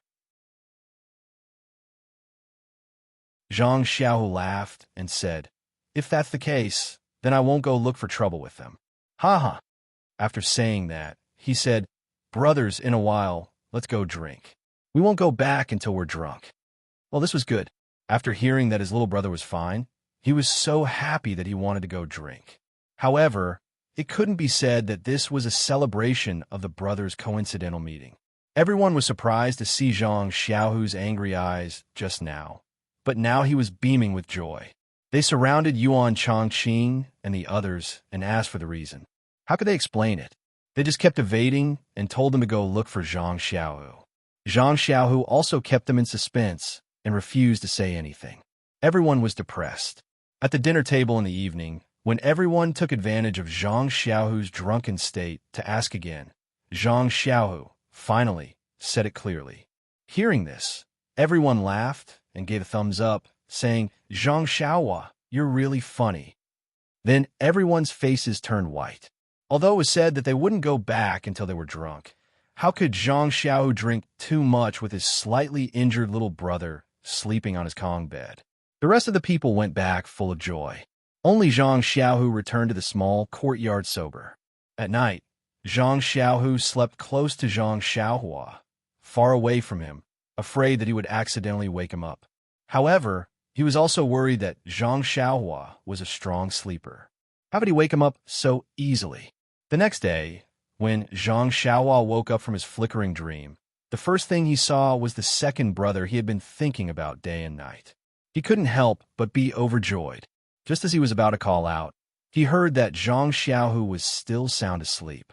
He quickly covered his mouth with his hand. However, this small action still woke up Zhang Xiaohu, who was thinking about him. Zhang Xiaohu opened his eyes and saw Zhang Xiaohua's happy little face looking at him.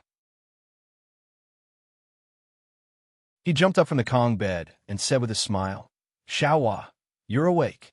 Zhang Xiaohua also smiled and said, "Yes, second brother, I'm awake." Not much was said, but the two were happy. Then Zhang Xiaohu asked, "You didn't sleep enough. How about you sleep a bit more? It's still early." Zhang Xiaohua said with a smile, "Second brother, as long as I wake up, it'll be hard for me to fall asleep again. Besides, I fell asleep when I came to your room yesterday afternoon. I've slept for so long. Otherwise, I'll be sleepy again." Zhang Xiaohu said, "Okay then, let me take a closer look at the wound on your arm." Zhang Xiaohua stretched out her arm. Zhang Xiaohu used the light coming in from the window to take a closer look. He took a towel and wiped off some of the blood on the outside. The wound was as he thought. It had already scabbed over, as if it had been healed for several days. Zhang Xiaohu was completely relieved. "Please add it to your collection. Thank you."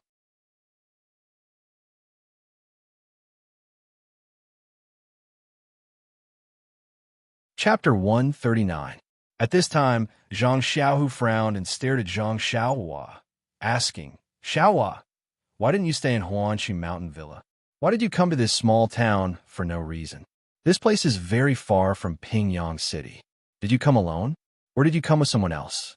Did you make a mistake in the mountain villa, so you escaped here without permission? If that's the case, Little Blossom, don't be afraid. Tell me what's going on. Don't be afraid. Even if the sky falls, I'm here to hold it up. However, you have to tell me the truth. Zhang Xiaohua heard her second brother asking so many questions, which were getting more and more ridiculous. She quickly waved her hands and said, Don't, second brother. Even if the sky falls down, there's someone higher than you. You don't have to worry about me. How do you expect me to answer so many questions? You'd better pour me some water first. I'm thirsty. After I drink the water, I'll tell you in detail. Zhang Xiaohu had no choice but to turn around and pour him some water. Seeing him gulp it down, he asked again, Now you should tell me.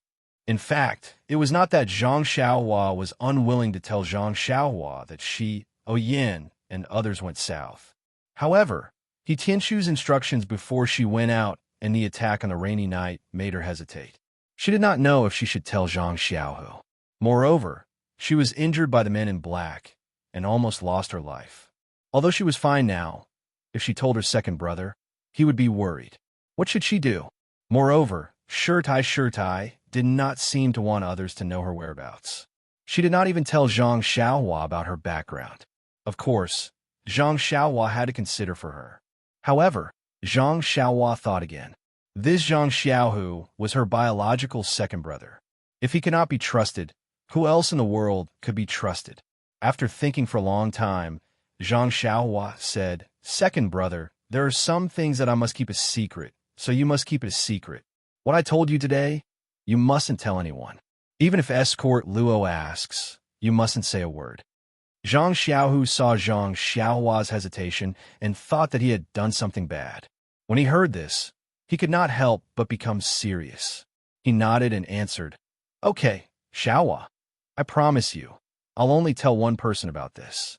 I will never tell anyone else. Thus, Zhang Xiaohua recounted how she had set off from Pingyang City with the convoy of Huanxi Manor and how she had been attacked in the rainy night.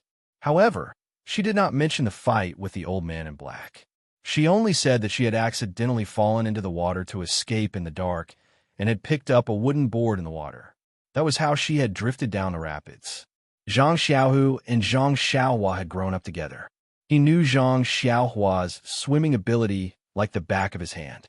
She could be a little frog in the small river in front of the Guozhuang house, but she was a far cry from being a loach in this river. Thus, he did not have the slightest doubt that Zhang Xiaohua could not get ashore in time with a wooden board in the rapids. However, when he heard that Zhang Xiaohua had drifted for a long time and was only rescued by someone in a slower stream, he was so scared that his face turned pale.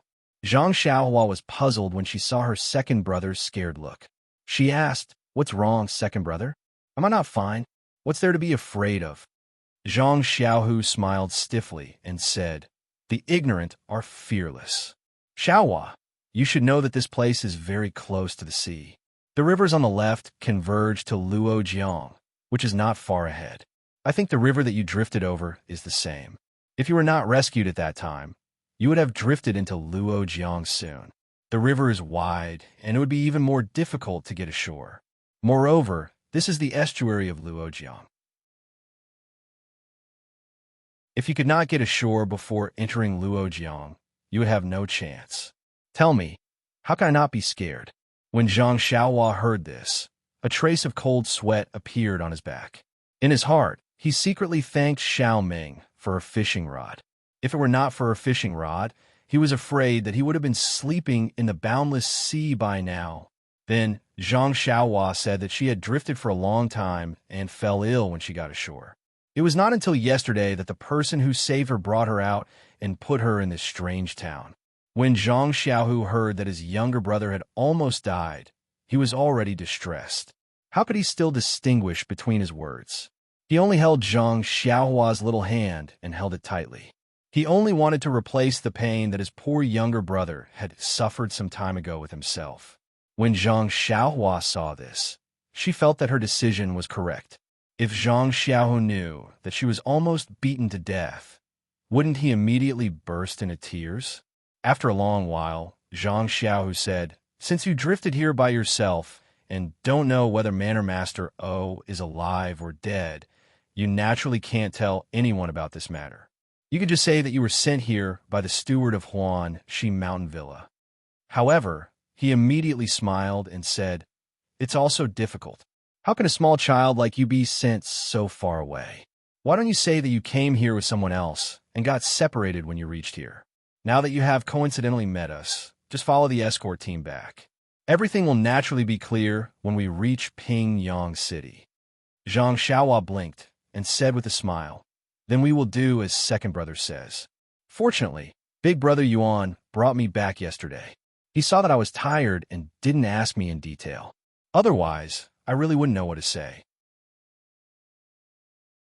At this point, Zhang Xiaohu seemed to have thought of something and said with a smile, "I heard that someone was very impressive yesterday. She killed everyone and obtained a lot of spoils of war." When Zhang Xiaohua heard this, she immediately blushed and muttered, "I also didn't want to let them go for nothing." Then, she shook Zhang Xiaohu's arm and said, "Second brother, I won't dare to do it again, okay?" However, Zhang Xiaohu's face turned stiff and he said in a strange tone, "Why not? Not only will I do this in the future, but I will also make them bleed a lot. I can't wait to beat these local ruffians up personally. Why would I blame you?" Zhang Xiaohua looked at Zhang Xiaohu in surprise and stopped shaking his arm. She couldn't believe her ears and asked, "You really agree with what I did yesterday?" Zhang Xiaohu said with a smile, "Yes, second brother agrees wholeheartedly." When Zhang Xiaohua heard this, she giggled and said, "That's my good second brother. That's right, I haven't taken a look at yesterday's loot. It's a good time to take an inventory." When she finished speaking, she took out a pile of money bags of different sizes. She casually took a bulging bag and opened it to take a look. Zhang Xiaohu also took one and opened it. Zhang Xiaohua's money bag had some scattered silver and some copper coins. While he was counting, he heard Zhang Xiaohu shout, "Oh, there's a lot of things in this money bag. There's even a pearl hair clip. Why is there a small stone?" Zhang Xiaohua looked up and saw that her second brother was holding the money bag she picked up and looking at it with great interest. Zhang Xiaohua snatched it and said, "This isn't yesterday's loot. I picked it up on the mountain a few days ago." Zhang Xiaohu was surprised, but he didn't doubt her and said with a smile, "Xiaohua, your fortune has come. How can you casually pick up a money bag? There's a lot of silver inside." Zhang Xiaohua was too lazy to explain to him. She took a money bag from the table and threw it to him, saying, "Hurry up and take a look." Zhang Xiaohu caught it and said, "It's too slow to look at it like this. It's better to pour it all on the table." Zhang Xiaohua said with a smile, "Second brother, that's a good idea." Thus, the two of them picked up the money bags and poured out the contents one by one. Although there were 7 or 8 money bags on the table, there were very few things inside. Apart from one of the money bags, which should be brother fans, which had a bit more silver, the others were mostly copper coins. Zhang Xiaohua looked and thought, "The money bags are so empty. No wonder they want to steal from me." However, many grains of sand make a tower, and many armpits make a fur coat. Although each pouch did not have much silver, there were 7 or 8 of them. Upon closer inspection, other than the dozens of copper coins, there were also about 5 taels of silver scattered around. Zhang Xiaohu was extremely happy to see this. After tidying up, Zhang Xiaohu pushed the silver and copper coins to Zhang Xiaohua and said, "This is your harvest. Keep it for yourself." Zhang Xiaohua smiled and kept the copper coins. She pushed the rest to second brother and said, "Second brother, I'll keep the copper coins as pocket money. Help me keep the silver for now. When you have time, you can bring it back to father and mother." When Zhang Xiaohu heard this, he didn't refuse. He found a nice-looking one from the empty money bags and put the money in his chest, saying, "All right, it would be impolite for me to refuse. Today, I finally have my own money bag. Hee, it's not worse than the one you picked up from the mountain." Zhang Xiaohua didn't say anything. He took out the jade tablet from his chest and said, "This is also for you. Yesterday, that person said it was a fake.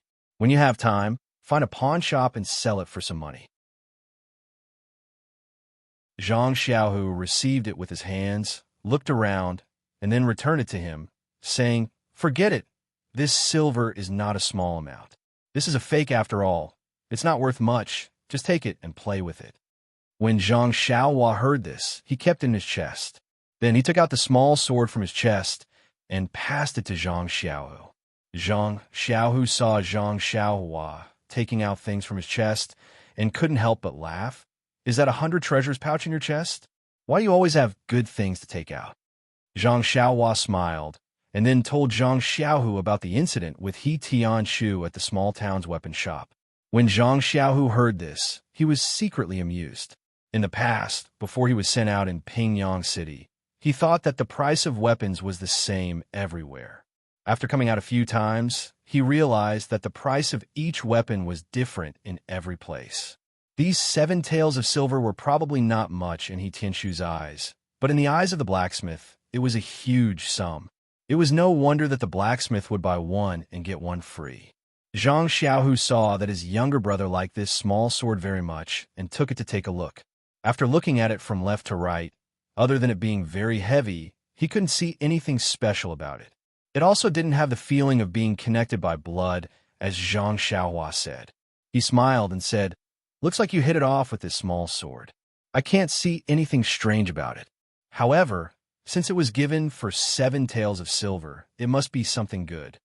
Although Zhang Xiaohu said this, he didn't think much of it in his heart. He felt that his younger brother had only found one because he didn't have many toys since he was young and couldn't bear part with it. Zhang Xiaohua saw that her second brother didn't think much of it and lost interest. Naturally, he couldn't tell him that he had used this small sword to kill people, so he could only keep it close to his chest. At this time, the sky was already bright. Zhang Xiaohu said, "Let's go, Xiaohua. Let's go eat first. I still have work to do later. You can play in this courtyard. The time of our return is more or less set. Just come back with us. Don't worry about anything else. Just have fun." Zhang Xiaohua pursed her lips and thought to herself, "You're still treating me like a child." Zhang Xiaohu led Zhang Xiaohua out the door and bumped into Escort Luo. Escort Luo looked sleepy, as if he had a hangover. He didn't look embarrassed when he saw Zhang Xiaohu. Instead, he yawned and asked, "Zhang Xiaohu, how did the discussion go yesterday?" Zhang Xiaohu replied respectfully, reporting to Escort Luo, "Everything has been discussed. After breakfast, I'll report to you for your decision." Escort Luo nodded and said, Good job. Go eat first and come find me later. By the way, is this little brother really your younger brother?" Zhang Xiaohu smiled and said, "Yes, he is my younger brother, Zhang Xiaohua. It's quite a coincidence to meet him here. I'll tell you the details later." Escort Luo waved his hand and gestured for Zhang Xiaohu and his brother to go eat. He covered his mouth and yawned before going somewhere else. Zhang Xiaohua carefully pulled on Zhang Xiaohu and asked, "Second brother, this Escort Luo doesn't look like an escort leader. Are all the escort leaders of the Lotus Flower Escort Agency like this?" Zhang Xiaohu looked around and said carefully, "Xiaohua, you can't say that. Don't talk about others so casually. Be careful of the trouble that comes from the mouth. The other escort leaders don't look like this either. I guess it's because Escort Luo has been away for a long time and is homesick." After that, Zhang Xiaohua followed Zhang Xiaohu to the courtyard's kitchen for breakfast. At this time, there were many escorts and armed escorts in the kitchen. Many of them already knew that Escort Luo had met his younger brother here. Moreover, Zhang Xiaohua's performance on the streets yesterday had been spread by Yuan Changqing's big mouth. Hence, everyone had a good impression of this inconspicuous young man. No matter what, he was still a brother from Pingyang City. How could he beat up a local bully so badly? Just thinking about it made them feel relieved, as if they were the ones who did it. Zhang Xiaohua had not seen his family for a long time. Now that he saw so many people from Pingyang City, he felt very close to them and spoke to them obediently. Before the meal was over, everyone already found Zhang Xiaohua pleasing to the eye, as if he was their brother. Zhang Xiaohu had a lot of work to do in the team, and did not have much free time to take care of Zhang Xiaohua. He was worried that Zhang Xiaohua would not be able to adapt here. Now that he saw that everyone liked Zhang Xiaohua, he was relieved. After hurriedly finishing his meal, he gave Zhang Xiaohua some instructions and hurried to escort Luo's room. Escort Luo's room was obviously bigger than Zhang Xiao's. It was a two-room room with a central room. At this moment, Escort Luo was sitting in the central room with a bowl of porridge in front of him. He was rubbing his temples hard. Obviously, his hangover had affected his appetite and caused his head to hurt. When he saw Zhang Xiaohu enter the room, Escort Luo pointed to the stool beside him and said, "Sit." Then he picked up the bowl of porridge and drank 2 mouthfuls before asking someone to bring it out. Escort Luo drank 2 more mouthfuls of tea before turning to look at Zhang Xiaohu and asked, "Deputy Escort Luo, tell me about yesterday's incident." Zhang Xiaohu hurriedly got up and said, "Escort Luo, you don't have to be so polite. Although Fourth Master Wen thought highly of me and made me your deputy, I am still an executioner. You don't have to address me as such. Just call me Zhang Xiaohu." Escort Luo smiled and said, "Deputy Escort Luo may be an executioner in the escort agency now, but you have already entered the martial arts hall to learn advanced martial arts. Won't it be a piece of cake for you to become an escort in the future? I'm only addressing you as such in advance. Don't you think so?" Zhang Xiaohu still refused. "As long as I'm not an escort, you can't address me as such. Don't you think so?" Escort Luo smiled disapprovingly. Zhang Xiaohu saw that Escort Chief Luo did not speak and knew that he was jealous of him for being able to study in the martial arts hall. Moreover, this position of deputy team leader was fought for by Fourth Master Wen. Perhaps he did not have the intention to call this Escort Chief Luo. Therefore, he did not argue and said pleasantly, "This is what I discussed with the merchants yesterday." Then, Zhang Xiaohu recounted what he had discussed with the merchants yesterday to Escort Luo in detail. Escort Luo nodded as he listened. When Zhang Xiaohu finished his report, he said, "You have done well. Deputy Escort Luo, everything will be as you have discussed. In a while, go and give them a definite letter. It is settled." Zhang Xiaohu nodded and said, "Then, Escort Luo, I will be going out now. Tell the brothers to pack up in advance and prepare to depart in a few days." Escort Luo nodded and said, "All right. It is time to let them know. They have been here for so long that the new year has already passed." Zhang Xiaohu bowed and turned to leave. At this moment, Escort Luo spoke again and said, "Deputy Escort Zhang, please wait a moment." Zhang Xiaohu quickly stopped in his tracks and turned around to ask, "Is there anything else, Escort Luo?" Escort Leader Luo smiled and said, "It's like this, Deputy Escort Leader Zhang. As leaders, we should lead by example. We should set a good example in everything we do." Zhang Xiaohu was stunned and said, "Escort Luo, if I have done anything wrong, please remind me. I have only been in the escort agency for a short time, and there are many things that I still need to learn from experienced escorts like you." Escort Luo was very satisfied when he heard this and smiled. "Actually, it is not a big deal. The agency has its own costs for us bodyguards when we go out. There is a standard for everyone's daily meals and toiletries. You know this standard as well. The team's finances will also be recorded accurately. If there is a discrepancy, I will not be able to explain it to the agency, will I? Look at how your younger brother suddenly joined our team. It won't be easy to calculate his food and lodging expenses." Zhang Xiaohu's expression changed drastically when he heard this. "Please add it to your collection. Thank you."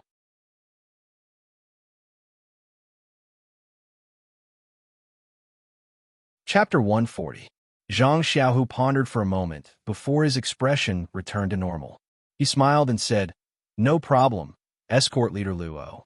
I'm still inexperienced and didn't notice this. I didn't expect my brother to bring us so much trouble. How about this? Xiaohua will stay with me. I'll inform the accompanying gentleman about the other matters immediately and get him to record it properly. I'll settle the score with the escort agency when we get back." Escort Leader Luo smiled and said, "That's good. Deputy Escort Leader Zhang, don't take it to heart. As leaders, We have to pay attention to these details at all times. Otherwise, it won't be a good thing if others point fingers at us or report us to the agency. I'm only doing this for the sake of the matter, not the person. Please don't take it to heart. Zhang Xiaohu smiled and said, "You're doing this for my own good. Why would I blame you? If such a situation happens in the future, please remind me as soon as possible." Escort Leader Luo. "All right, if there's nothing else, I'll take my leave." Escort Leader Luo smiled and waved his hand. "That's all. I'm not worried about you. You've worked hard along the way. I'll definitely ask Fourth Master Wen for a reward when we get back." Zhang Xiaohu hurriedly cupped his fists and said, "Escort Leader Luo, you've worked hard. I'm just helping you on the side." With that, Zhang Xiaohu walked out of the central room with vigor. Escort Leader Luo looked at Zhang Xiaohu's back view with a disdainful smile. Zhang Xiaohu walked to the courtyard and gathered everyone to inform them of their return to Pingyang City. Everyone was overjoyed and cheered when they heard this. They were about to disperse. Zhang Xiaohu waited for the crowd's cheers to die down before calling out to the gentleman who was accompanying the team. In front of everyone, he told him to record in detail the food and lodging of his younger brother, Zhang Xiaohua, from today onwards until he returned to the Lotus Escort Agency in Pingyang City. The gentleman was stunned and asked, "What's this for, Escort Leader Zhang?" Zhang Xiaohu smiled and said, "My younger brother's unexpected addition to our team will definitely increase the pressure on our costs. His food, drinks, and lodging will all take up our brother's money. It's best if you record it properly and settle it when I arrive at the escort agency." The man was puzzled and said, "He's just a child. What kind of expenses can he have? I think we should just forget about it." The people around them were also very puzzled. Yuan Chongqing even shouted loudly, "Don't do that, Chief Zhang. Zhang Xiaohua is not only your brother, but also our brother now. It's nothing for him to eat and drink here." Why was it so clear? It makes us brothers seem estranged. When Zhang Xiaohu heard this, he smiled at everyone and didn't say much. He just asked the teacher to record it properly. The courtyard wasn't big, and Zhang Xiaohua was in the small room, so she could hear everything clearly. When Zhang Xiaohu entered the room, she quickly pulled him back and asked nervously, "Second brother, what's going on? Did I cause trouble for you by coming here?" Zhang Xiaohu smiled and pinched her little face, saying, "It's nothing. Isn't it just giving them some food expenses? Not to mention that the money you got yesterday is more than enough. Don't tell me that your Huan Shi Manor doesn't have any allowance for traveling. Just give it to them. Why let others talk about it?"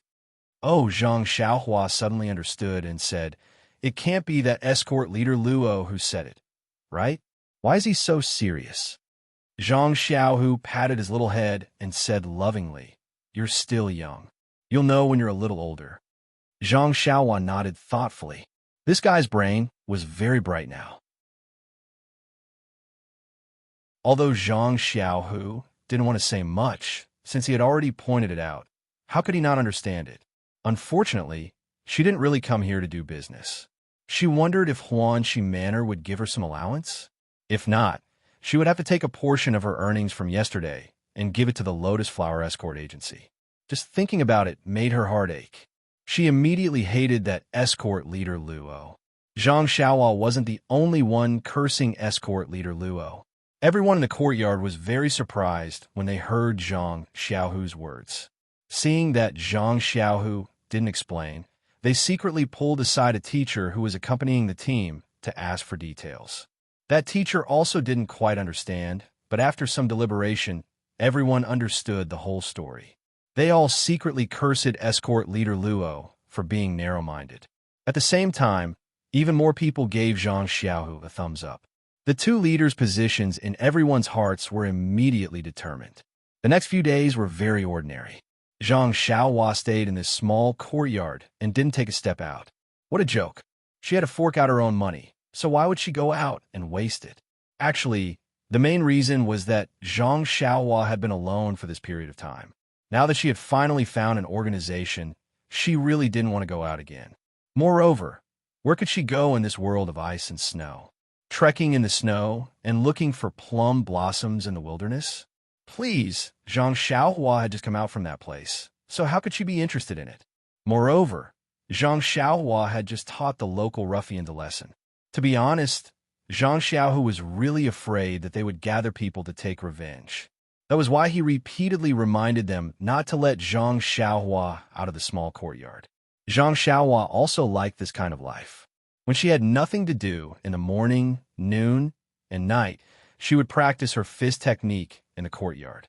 In any case, there were many escorts and escorts in the courtyard practicing their fist techniques. Zhang Xiaohua didn't attract any attention, but she couldn't practice Elder Yu sword moves. Thus, Zhang Xiaohua's hands were itchy, so she could only practice a little in the house. What made Zhang Xiaohua the happiest was that she actually found a few travel books from the teacher who accompanied the group. They talked about the local customs and customs of various places. When Zhang Xiaohua saw them, it was as if she had found a treasure. She wanted to borrow them and read them carefully. The teacher hadn't read them himself, so he didn't want to borrow them.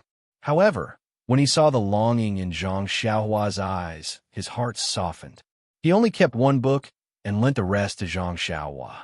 Thus, Zhang Xiaohua went back to her leisurely life of reading and writing when she was busy, and practicing martial arts when she was free. In contrast to Zhang Xiaohua's leisurely life, Zhang Xiaohu was so busy that his feet didn't touch the ground. He was in charge of all the affairs of the escort group, while escort leader Luo was purely a shopkeeper who didn't do anything. Naturally, he had to deal with a lot of matters, such as the departure of the escort group and the negotiations with the merchants. Unfortunately, Zhang Xiaohu wasn't in the courtyard every day, so naturally, he couldn't even see Zhang Xiaohua's face. However, what made Zhang Xiaohua envious was that Zhang Xiaohu's method of practicing martial arts was different from his. Every night, when he returned home, Zhang Xiaohu would sit cross-legged and meditate. Occasionally, he would also practice the Liuhe Quan. When Zhang Xiaohu was practicing his internal energy, Zhang Xiaohua didn't dare to move at all, afraid that she would disturb her second brother. Most of the time, Zhang Xiaohu would wait for Zhang Xiaohua to fall asleep before he started practicing his internal energy. After a few busy days, everyone in the escort group packed their things and settled all the matters with the merchants. On this day, everyone, who was eager to return home, finally set off. It was a sunny day with the sun hanging high in the sky. Although the snow hadn't melted yet, there wasn't much of a chill when the northern wind blew. It was a good day for traveling. At the entrance of the small courtyard, the escort group's things were packed to the brim with 4 large carriages. There were also many horses tied to the trees by the side. Zhang Xiaohua placed his second brother's things on one of the carriages and looked at the escort and guards standing beside the horses with admiration. He had never ridden a horse in his entire life. Not long after, horses galloped in from outside the alley. It was the convoy of merchants that Zhang Xiaohu and the others had picked up. The merchants had more carriages, and there were about 10 to 20 of them, including the escort group. Thus, the two groups merged into one and set off with just a few instructions. Zhang Xiaohua didn't feel that there were too many people as they usually ate, drank, and fooled around in the courtyard. It was only when they set off that she realized there were more than 10 people in the escort group. At the front were some of Zhang Xiaohu's guards who were scouting ahead. Most of the people in the middle were escort leader Luo and his group of escorts who were protecting the merchants, their carriages, and their goods. The carriages in the middle had a large triangular flag embroidered with the word Lotus. At the back were Zhang Xiaohu and the rest of the guards.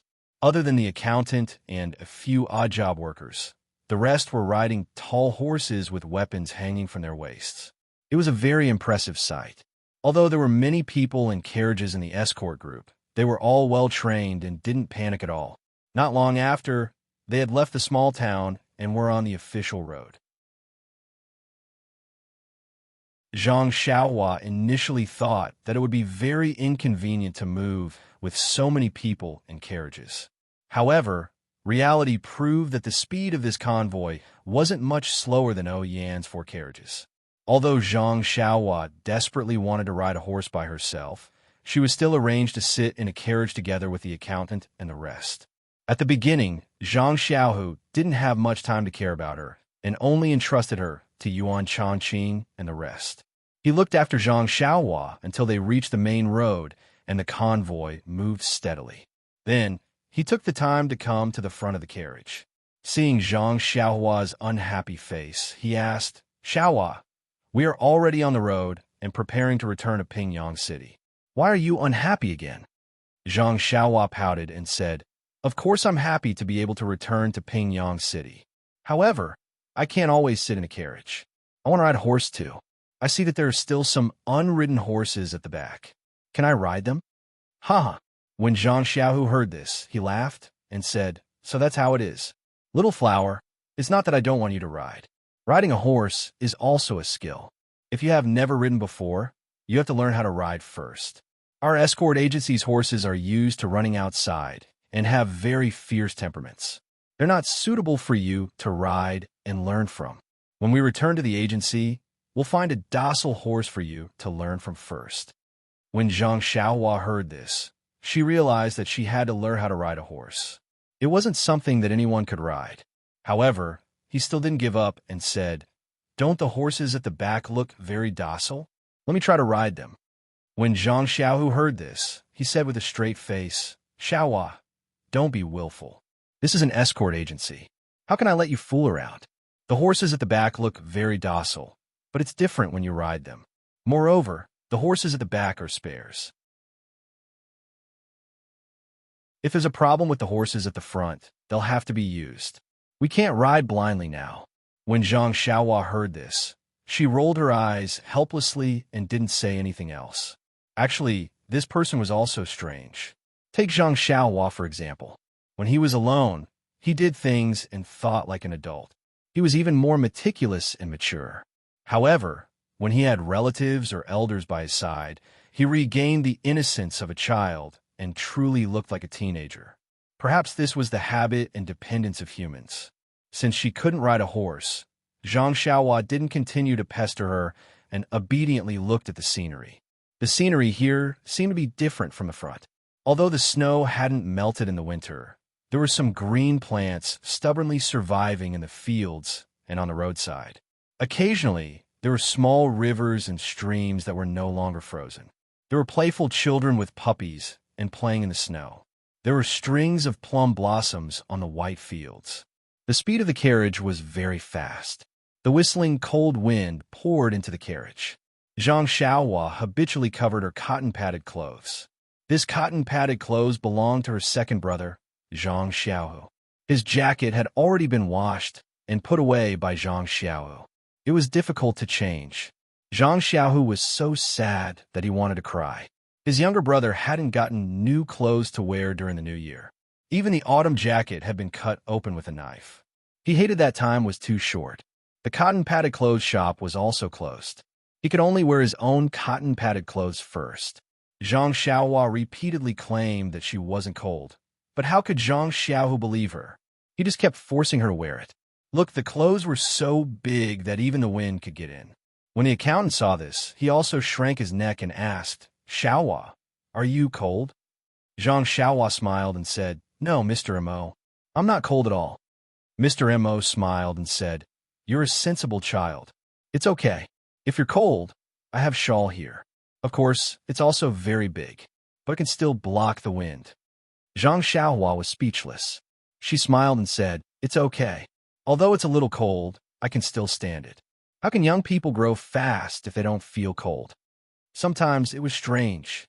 Zhang Xiaohua was obviously not cold, but when he said that he wasn't cold, others would think that he said that because he didn't have suitable clothes. They would think that he was very sensible and should be concerned about him. Therefore, Zhang Xiaohua became more careful. "I won't tell the truth, okay? I'll say half-truths." Zhang Xiaohua looked at the scenery for a while and was a little bored. She asked, "Mr. Mo, I would like to ask you a question." Mr. Mo said, "Okay, what problem have you encountered?" Zhang Xiaohua asked curiously. "Mr. Mo, I feel that the weather here and the scenery outside are quite different from Pingyang City. I feel that at this time, Pingyang City should be frozen 3 feet deep. The wind is biting cold and the snow is very thick. Moreover, all the leaves have fallen. It's not like here. Although there's a lot of snow, it feels very cold. The wind is gentle. Look over there, there's some green things that are still growing. Mr. Immerse smiled and said, You're right, Zhang Xiaohua. The weather here is indeed different from Pingyang City. The weather here is very mild, and the surroundings are very humid. It doesn't feel as cold as Pingyang City. Zhang Xiaohua asked, Why is that? Mr. Immerse said, It's very simple. It's because this place is southeast of Pingyang City. It's next to the sea. See? Io. When Zhang Xiaohua heard this, she couldn't help but shout. She said, I forgot that I haven't seen the sea when I came here. Zhang Xiaohua patted the back of her head regretfully. Why didn't she think of looking at the sea when she was bored a few days before she left? According to the books, the sea was boundless and the sky and the sea was the same color. The scenery was very magnificent. She had yearned for it back then. Now that she was here, why did she lose the opportunity for nothing? Looking at Zhang Xiaohua's frustrated look, Mr. Immerse smiled and said, It's okay. You can't see it this time, but you can see it next time. This town is just a small bay near the sea. You can't see too far. You still can't appreciate the magnificence of the sea. If you have the chance, you can take a boat out to sea. That'll be more satisfying. Zhang Xiaohua smiled bitterly. She could only accept this. Then she asked again, Then tell me quickly, how is the weather related to the sea? Mr. Immerse said, This town is near the sea, so the climate is naturally very humid. The water in the sea will not freeze, so it can affect the surrounding climate. Moreover, this town is closer to the south than Pingyang City, so you will feel that it is much warmer than Pingyang City. When Zhang Xiaohua heard this, she nodded as if she understood.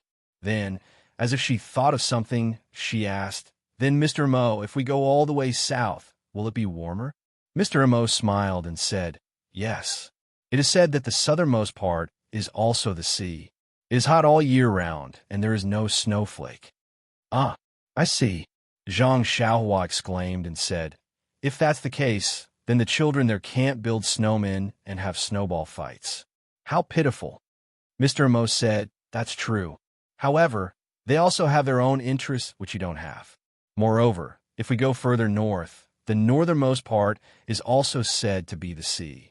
It is frozen all year round, and there are ice blocks taller than mountains. The people there live in houses made of ice. Ah, that's strange. Zhang Xiaohua was shocked again and said, If it is frozen all year round, then they won't even have the fun of bathing in the stream. How pitiful. Mr. Immerse said, Actually, there are many wonderful places in this world that we don't know about. If there is a day when we can travel all over the mainland, how good would that be? As he said that, countless little stars flashed in Mr. Immerse's eyes. Zhang Xiaohua asked curiously, Then why don't Mr. Immerse go out for a walk? Although you can't travel all over the world, you can at least travel to a corner. Mr. Immerse said helplessly, There are too many unknown things in this world. The outside world is too dangerous. I don't have the ability to protect myself. So how can I travel? I reckon that I will be eaten by the wild beasts in the mountains in less than 2 days out of Pingyang City. There is no other choice.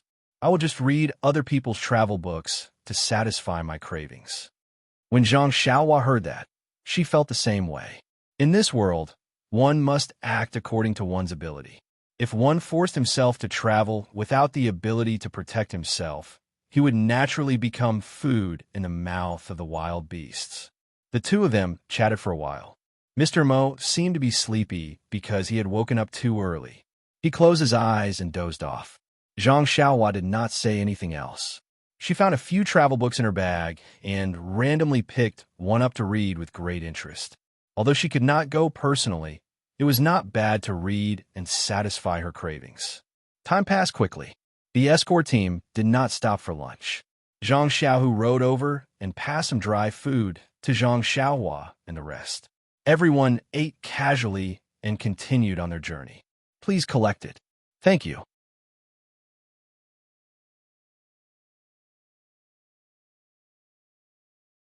Chapter 141. The escort team continued on their journey and only slowed down slightly when night fell. They arrived at a village in the countryside to lodge for the night. How could there be an inn in the village? Only the members of the escort team pitched their own tents and set up a camp. Zhang Xiaohua pulled Zhang Xiaohu aside in private and whispered a lot to him. Zhang Xiaohu smiled and patted his head, saying, "It should be fine here. Look, we've set up camp at the entrance of the village. It's densely populated here, so even if someone harbored evil intentions, they would have their reservations. Besides, it's only our first day out, so of course we'll be vigilant and be careful. If I were to rob someone, I would definitely choose a deserted area in the next few days." Zhang Xiao paused for a moment before continuing. "Also, this route has been taken by the people of the escort agency in the past. The campsites along the way have all been used in the past. Don't be fooled by how fast the convoy is moving today. In fact, we've been controlling our speed. If there are no other accidents, the entire situation will be under our control. Moreover, don't be fooled by escort leader Luo's laziness. He's actually an expert in the escort agency. He's extremely experienced." Seeing Zhang Xiaohua's indignant expression, he said, "All right, just wait and see if you don't believe me. It's a good opportunity for you to learn more. When you grow up, you can also become an escort leader in the agency." "Oh, right, we've been busy these few days. How's your wound?" Zhang Xiaohua rolled up her sleeves. Her wound was almost healed. Zhang Xiaohu was relieved and said, "It's good to be a child. If it's an adult, you'll have to rest for a few more days."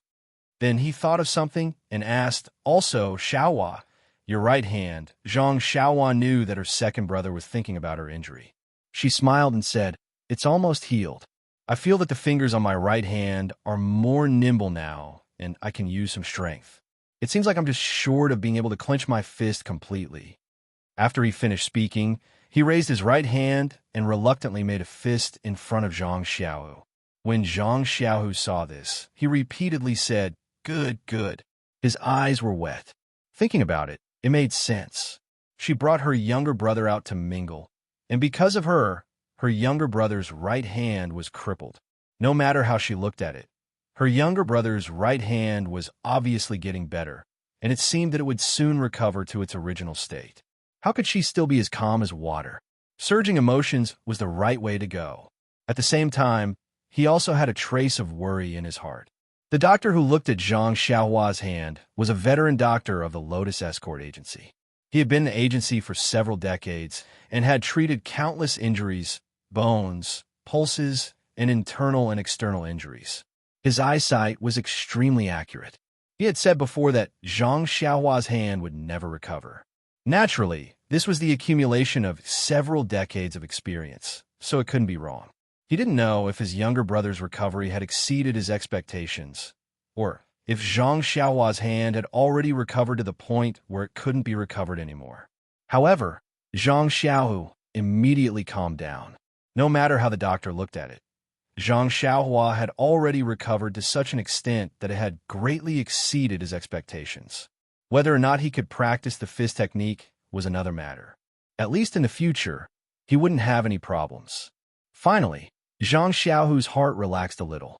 After exhorting Zhang Xiaohua a few more words, Zhang Xiaohu went to busy himself with his own matters.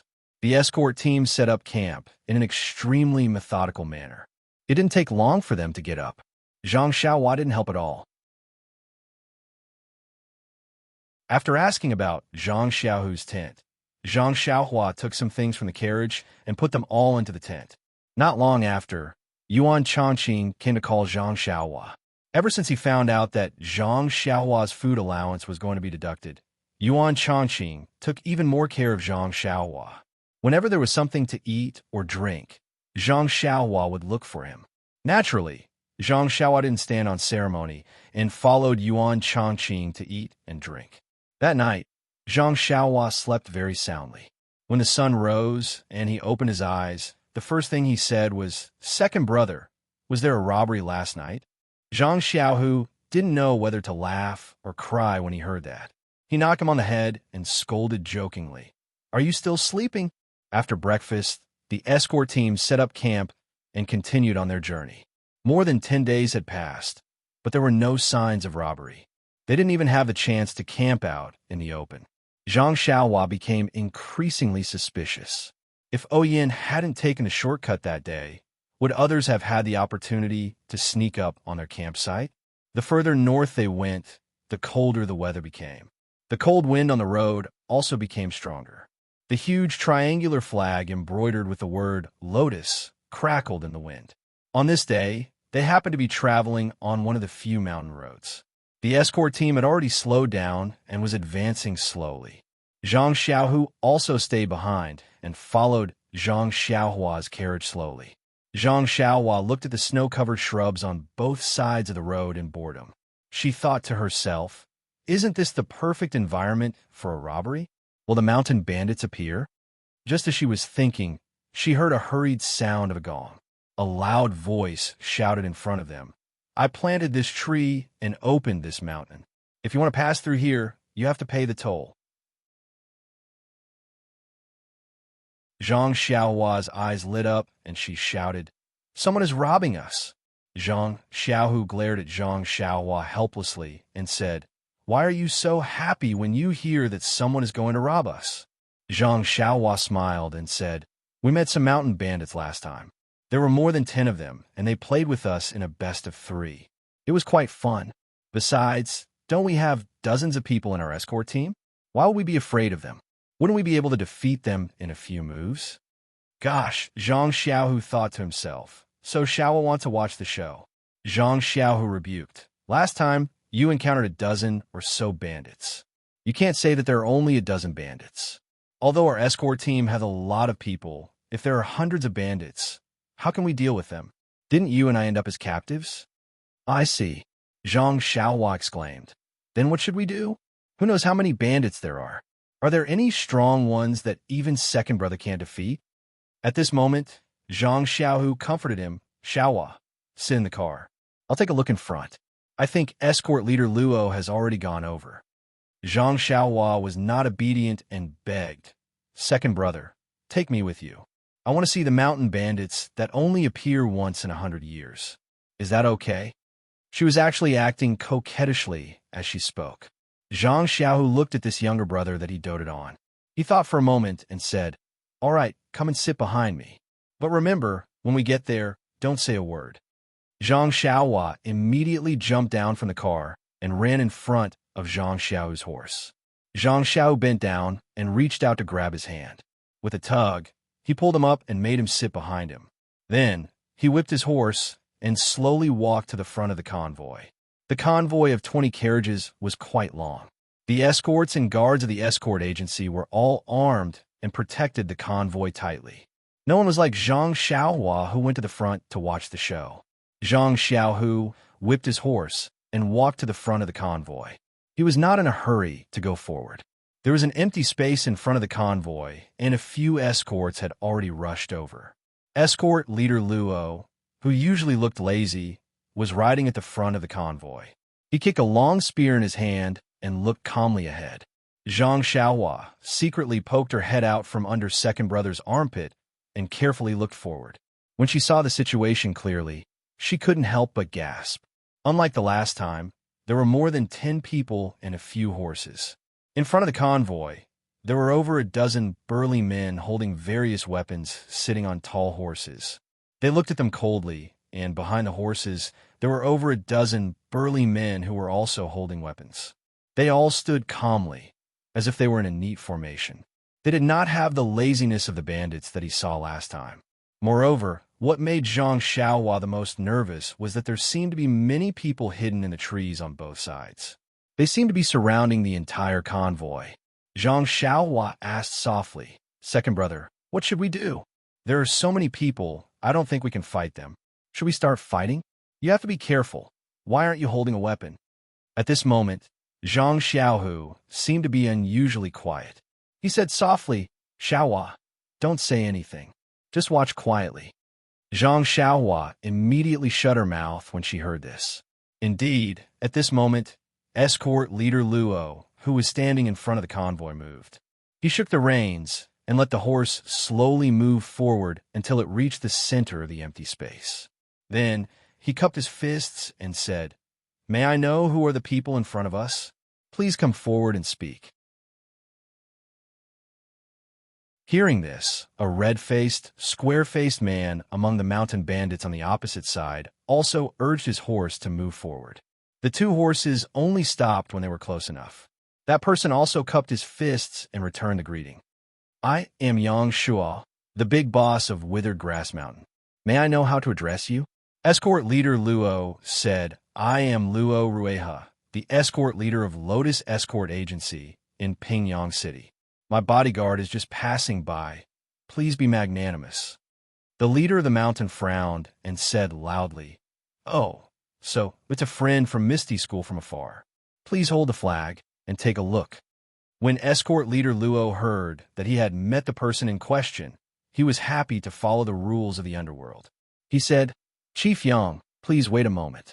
Then, he turned his horse back and walked to the front of the convoy. He shouted, Please hold the flag. Thus, the two escorts beside the first carriage dismounted from their horses and came to the front of the carriage. They respectfully took down the escort flag from the carriage and walked to escort leader Luo's horse to hand the flag to him. Escort leader Luo held the flagpole with both hands and waved it in the air. Then, he turned his horse and returned to the empty space in the center of the convoy. Chief Yang, who had been waiting for escort leader Luo, examined the escort flag carefully and nodded. Then he cupped his fist at the escort flag and said with a smile, You are indeed a friend from Misty School. This Yang has neglected you. If you have time, please come to the stronghold for a chat. Escort leader Luo smiled and said, Of course.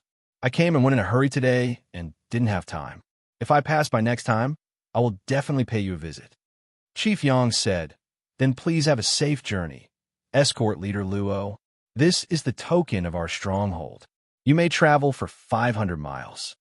Then, he shook his hand and threw a small token over. Escort leader Luo smiled and said, Thank you very much. There's a small token of our appreciation on the back. Please accept it, Chief Yang.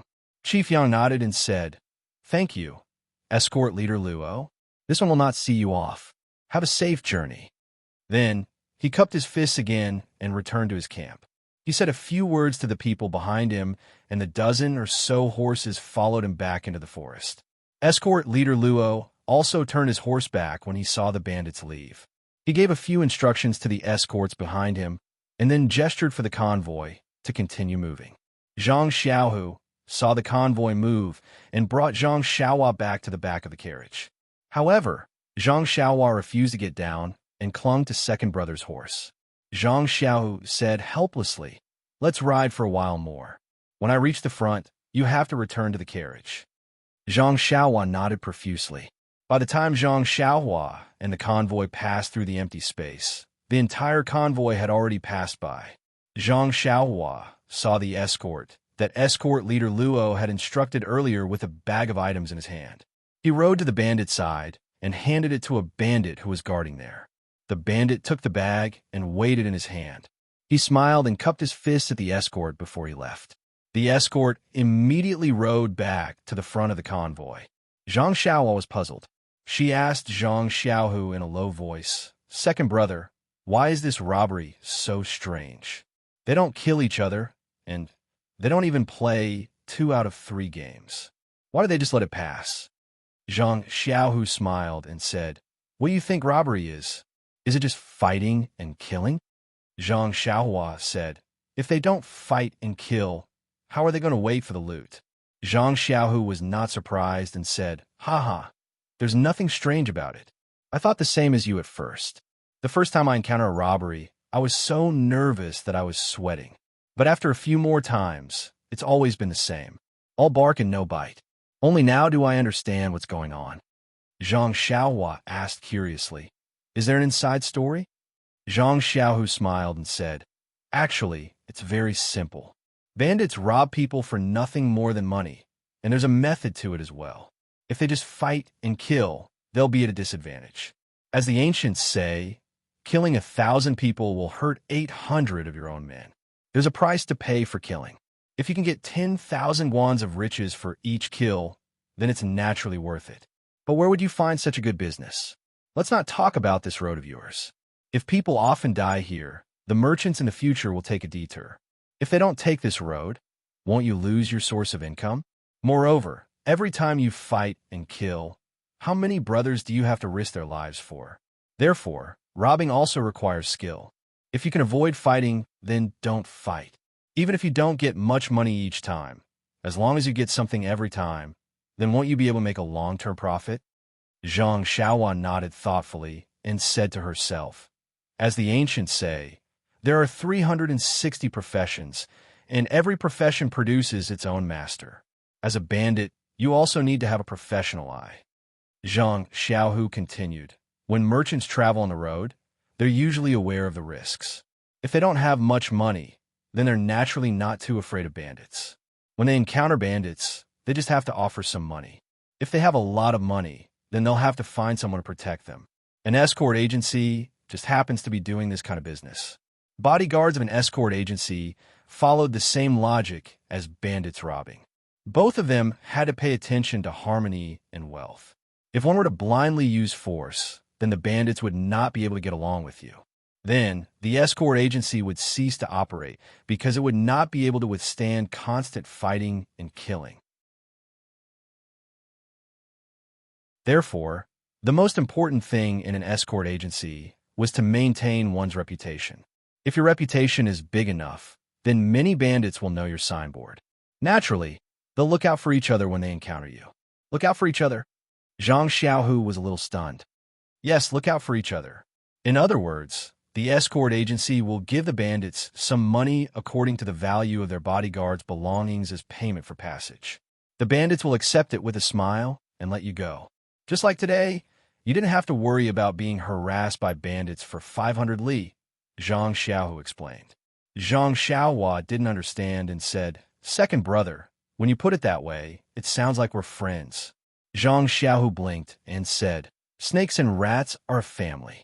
Hee, that's how it is.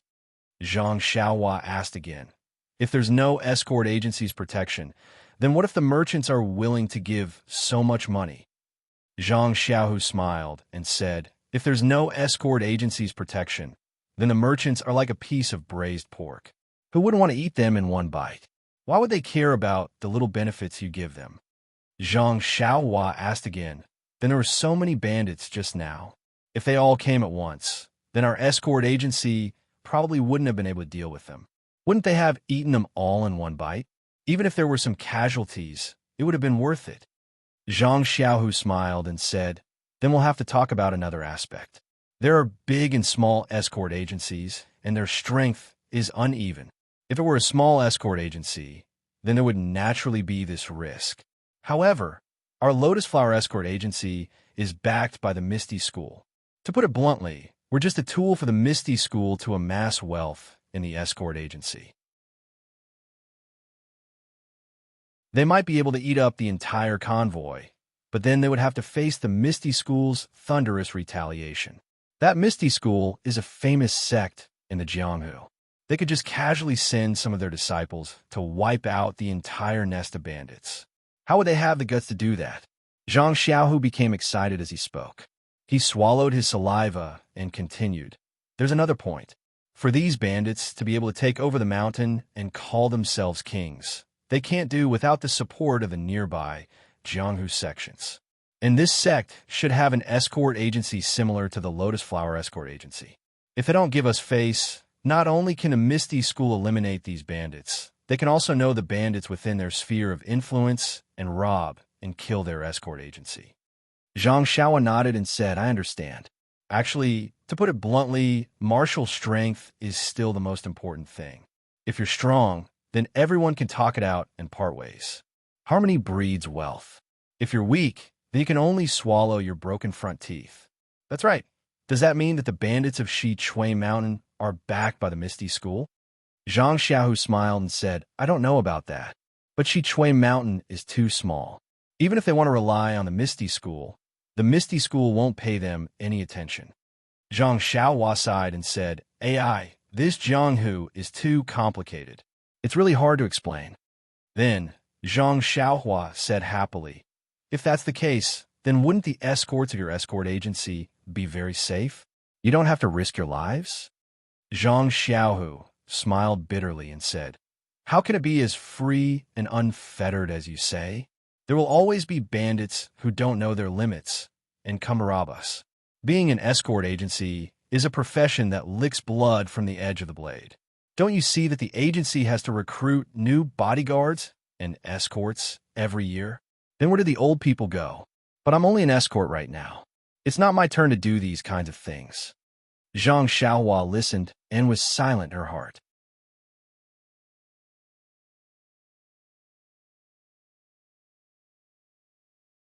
Chapter 142.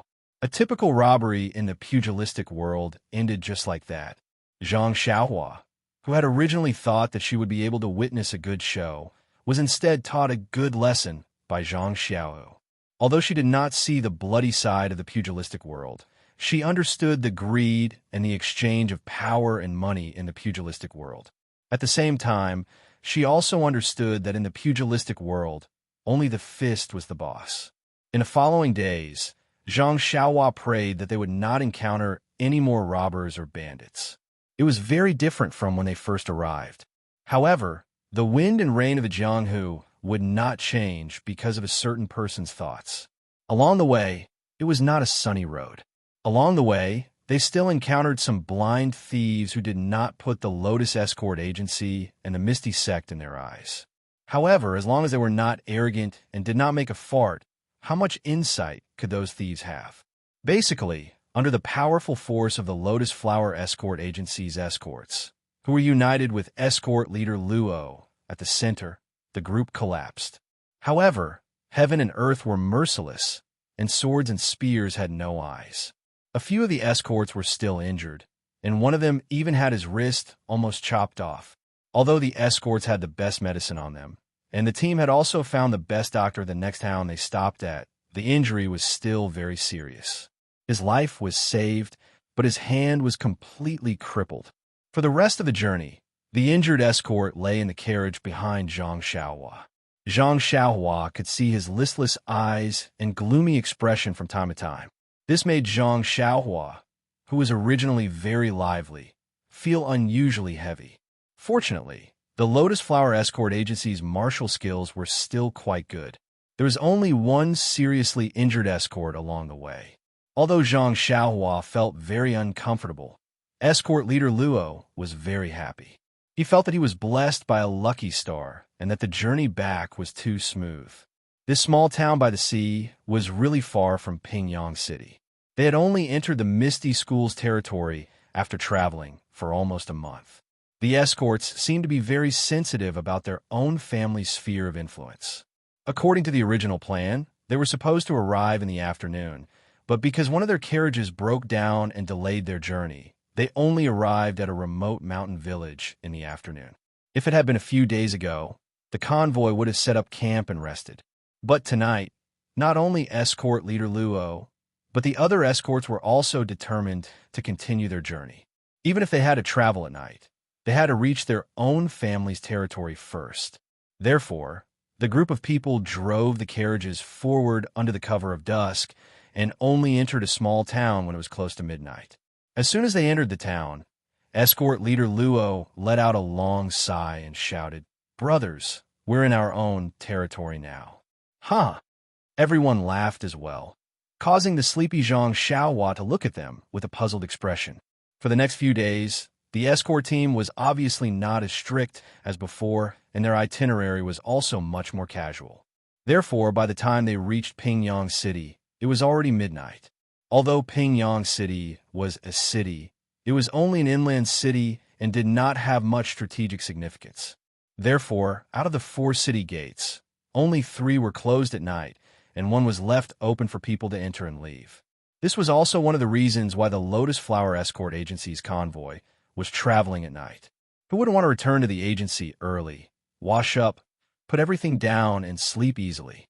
Of course, Zhang Xiaohua had already fallen into a deep sleep when the convoy was just nearing Pingyang City. The convoy quickly arrived at the entrance of the escort agency.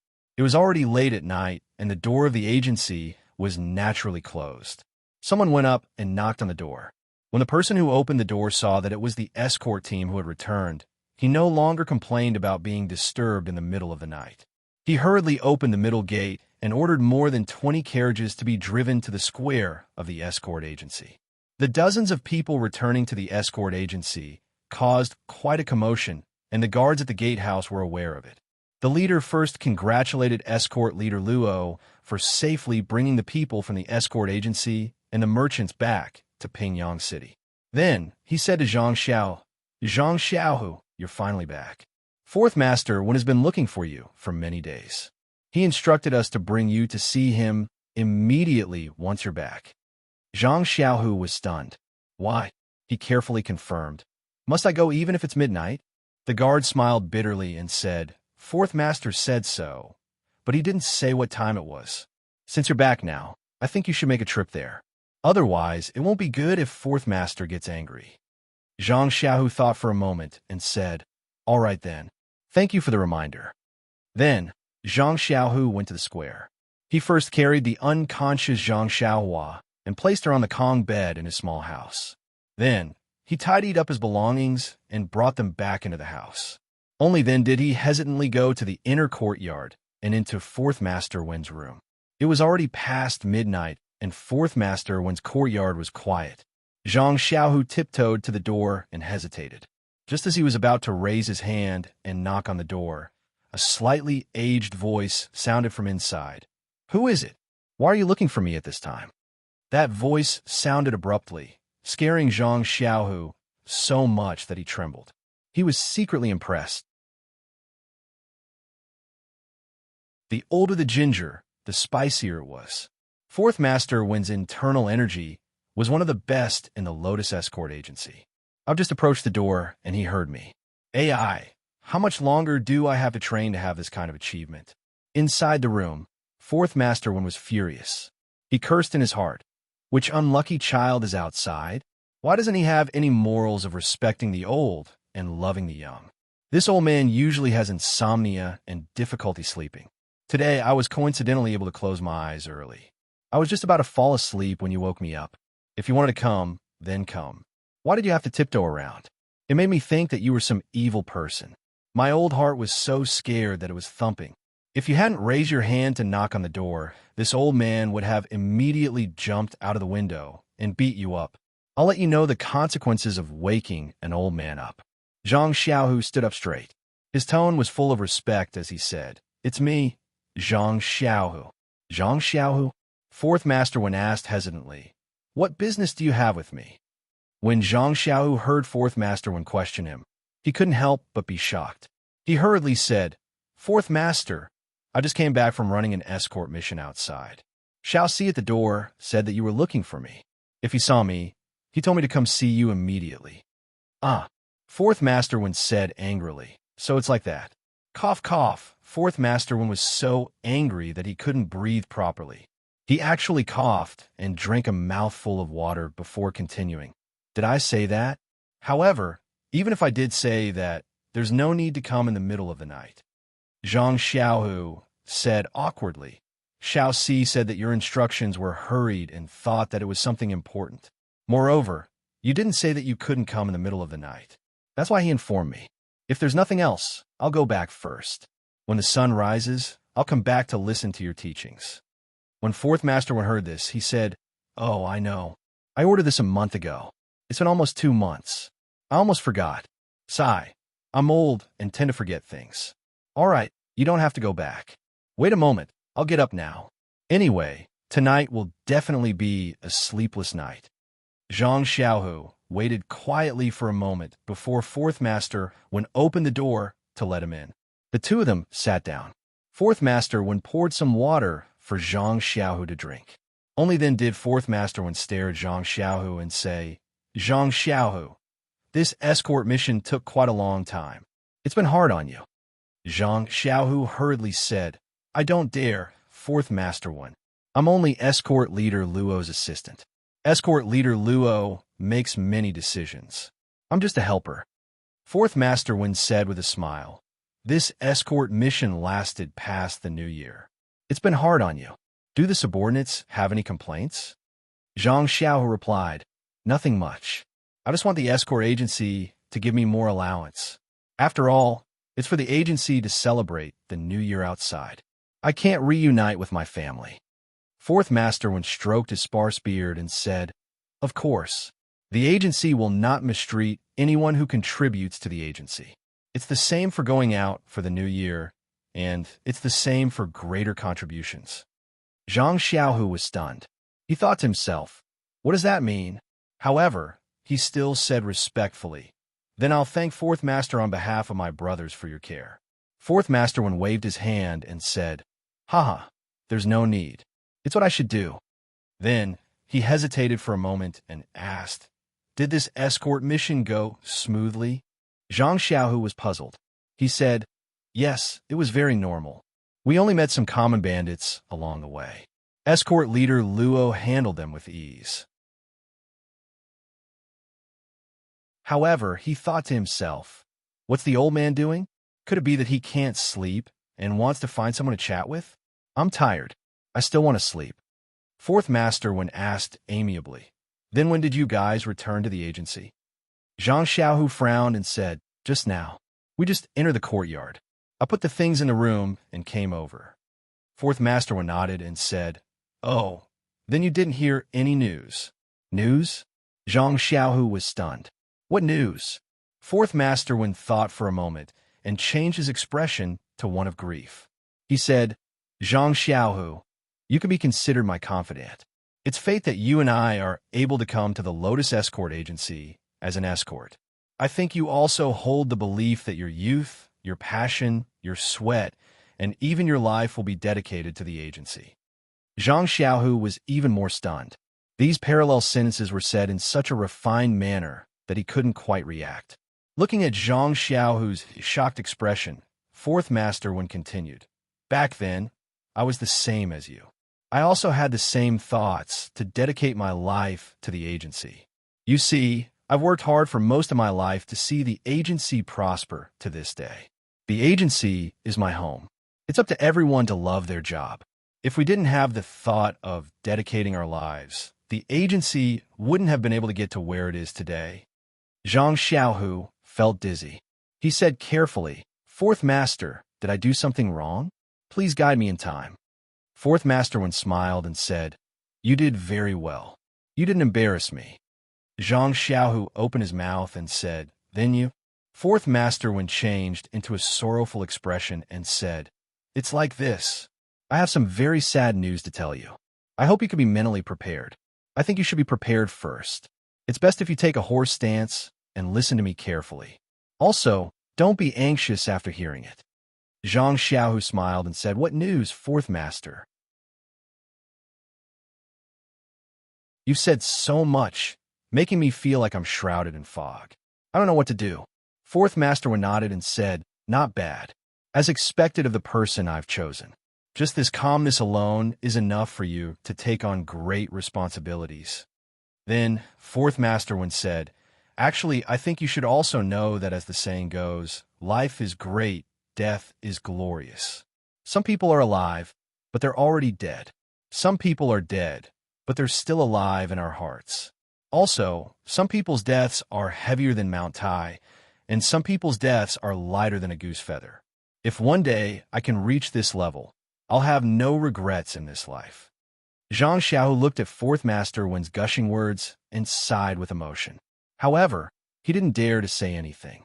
He only wanted to know what the news that made him so sad was. Suddenly, he seemed to feel something. Could it be his home? Oh no!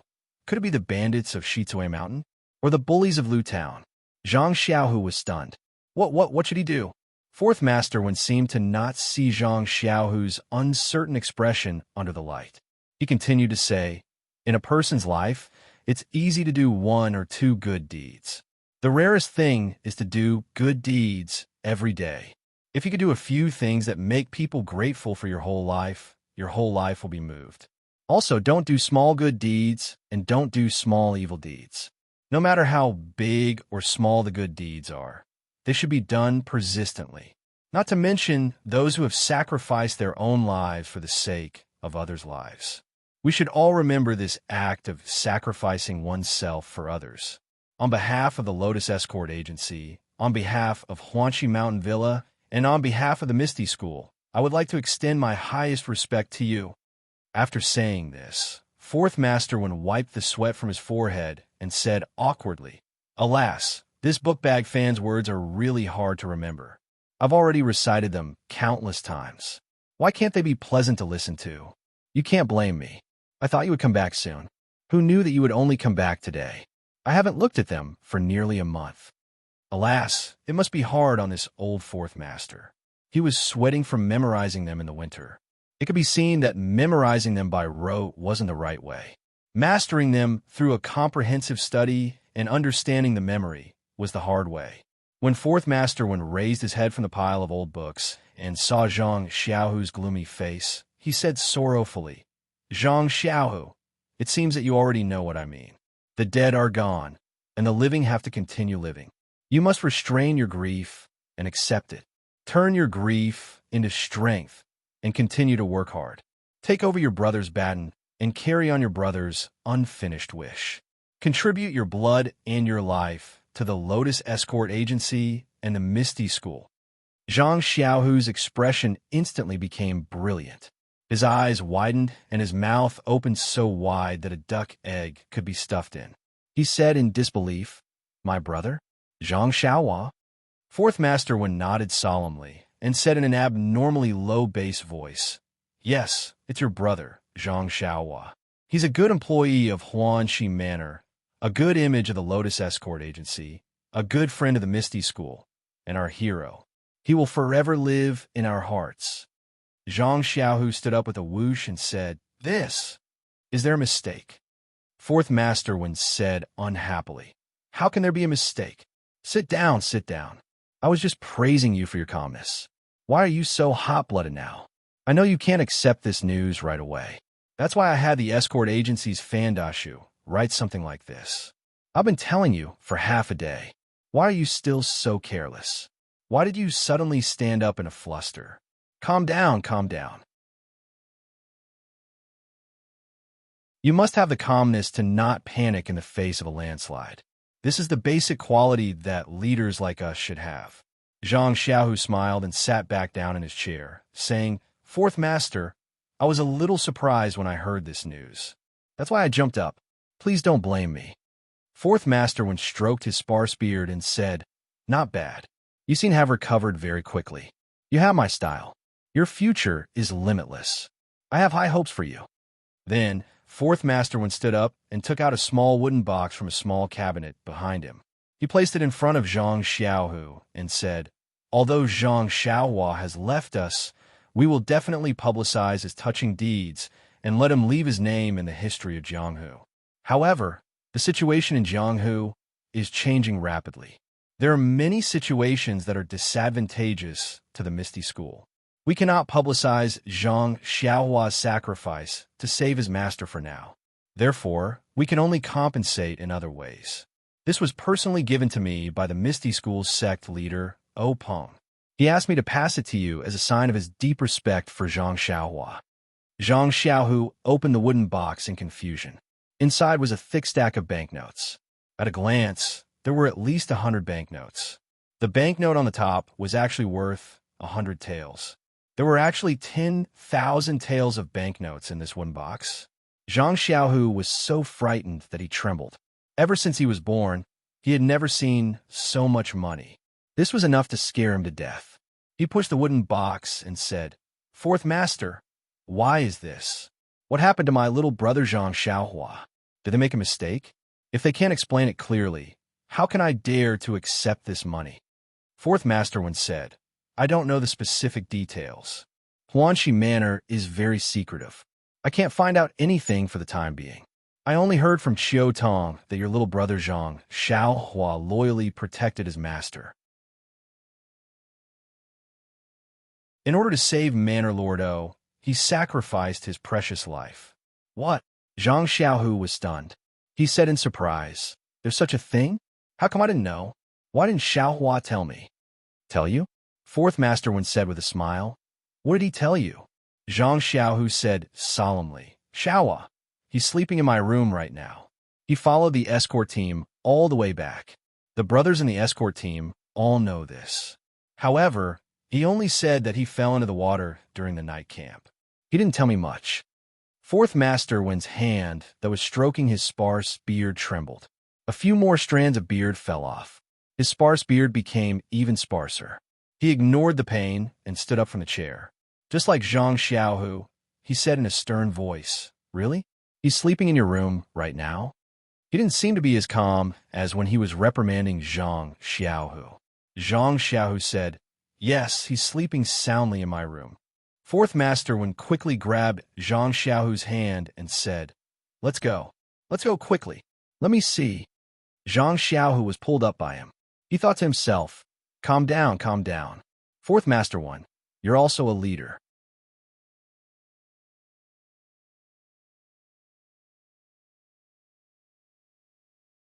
Chapter 143. In the end, Fourth Master One finally calmed down. He hurriedly pulled Zhang Xiaohu's hand and ran all the way to Zhang Xiaohu's hut. Only when he saw Zhang Xiaohua sleeping soundly on the Kong bed did he truly calm down. Fourth Master Wind twirled his sparse beard and nodded repeatedly. His smile was as brilliant as a mountain flower as he said, "Good, good, good." The continuous cheers made Zhang Xiaohu confused. He didn't know if it was because Zhang Xiaohua was alive or because he had saved 10,000 taels of silver. Thinking of the thick stack of banknotes, Zhang Xiaohu couldn't help but feel envious. That was a huge sum of money. If it was his, how good would it be? However, looking at his brother's sweet smile in his sleep, this happiness made his heart warm. What banknotes? Even if it was a mountain of gold, he wouldn't exchange it. Fourth Master Wind said a few good words and didn't say anything else. He just stood there quietly. Zhang Xiaohu didn't know what he meant, but he also accompanied him. After a while, Fourth Master Wind asked in puzzlement, "Zhang Xiaohu, you can't always make me stand." Zhang Xiaohu was surprised. He quickly pulled over a stool and said, "Fourth Master, please sit." Fourth Master Wind stomped his feet and said, "Where can't I sit? Why would I come to your hut to be a cold bench?" Zhang Xiaohu didn't understand and said, "Then Fourth Master One, please wait a moment. I'll go find a soft couch for you." Fourth Master One was angry and said, "You don't have any eyesight at all, not to mention sensitivity. You still want to improve? I don't think there's a way." Zhang Xiaohu quickly went forward and said, "Fourth Master, look at what you're saying. Haven't I always been improving? What do you mean?" Fourth Master Wind said self-deprecatingly, "I'm already standing here. Why haven't you woken up your brother? Let me ask him in detail." Zhang Xiaohu suddenly understood and thought to himself, "If you want to wake him up, just say it. If you don't say it, how would I know? I can't read your mind." However, he didn't dare to say that. He continued to smile and said, "Fourth Master, it's not that I don't want to call my brother, but he has a problem with sleeping. As long as he's asleep, no matter how you call him, he won't wake up. If you don't believe me, you can try to push him yourself." Fourth Master One was stunned and said in disbelief, "Is there such a thing? I don't believe it." After saying that, she stepped forward and pushed Zhang Xiaohua hard. She shouted in his ear, "Zhang Xiaohua, Zhang Xiaohua." Zhang Xiaohua's breathing was even and she was still sound asleep. Fourth Master Wind thought for a moment and used both hands to pull Zhang Xiaohua out of the blanket and shook him in the air. Zhang Xiaohua's body was small to begin with. Now, that Fourth Master Wind was holding him in the air, he really looked like a human-shaped toy. Zhang Xiaohu almost laughed out loud. Fourth Master Wind saw that Zhang Xiaohua was still motionless, as if he had lost consciousness and lost interest. He stuffed him back into the blanket and turned around with a smile. "It seems like what you said is true. It seems like I've wronged you." Zhang Xiaohu quickly said, I wouldn't dare." Fourth Master Wind thought for a moment and said, "Since your brother has returned safely, Manor Head will definitely see him immediately if he knows. Tomorrow morning, tell him not to go anywhere. Someone will probably come to bring him back to the manor." Zhang Xiao nodded and said, "All right, I understand. Fourth Master, I'll watch over him and won't let him go anywhere." Fourth Master Wind smiled and said, "All right, then you should rest too. I'll go find the gate guard, Shao Si. He actually let you disturb my sleep. I'll definitely not forgive him. I'll send him to Huanxi Manor to deliver a message." Zhang Xiao nodded and didn't dare to speak. He was afraid that fourth master would take his anger out on him. That fourth master quickly walked to the door and didn't forget to look back at Zhang Xiaohua, who was sleeping like a pig. He said to himself enviously, sleeping so sweetly. It's still good to be young. If I could sleep so sweetly, I wouldn't even exchange for 10,000 taels of silver. After saying this, he turned around and left reluctantly. Behind him, Zhang Xiaohu wanted to say something, but hesitated. He thought, "Fourth master, can you give me 10,000 taels of silver and I'll exchange for it?" The next morning, Zhang Xiaohua opened his eyes and carefully looked around. Only then did he realize that he had returned to the familiar little house when he was recuperating. He had just sat up from his bed when Zhang Xiaohu, on the other side of the Kong bed, woke up. He quickly got up and said, "You're awake, Xiaohua?" Zhang Xiaohua smiled and said, "Yes, second brother. You should sleep for a while more. I can't sleep anymore." Zhang Xiaohu was indeed tired. He laid down again and said, "Last night, fourth master came and said that he had already sent a message to Huanxi Manor.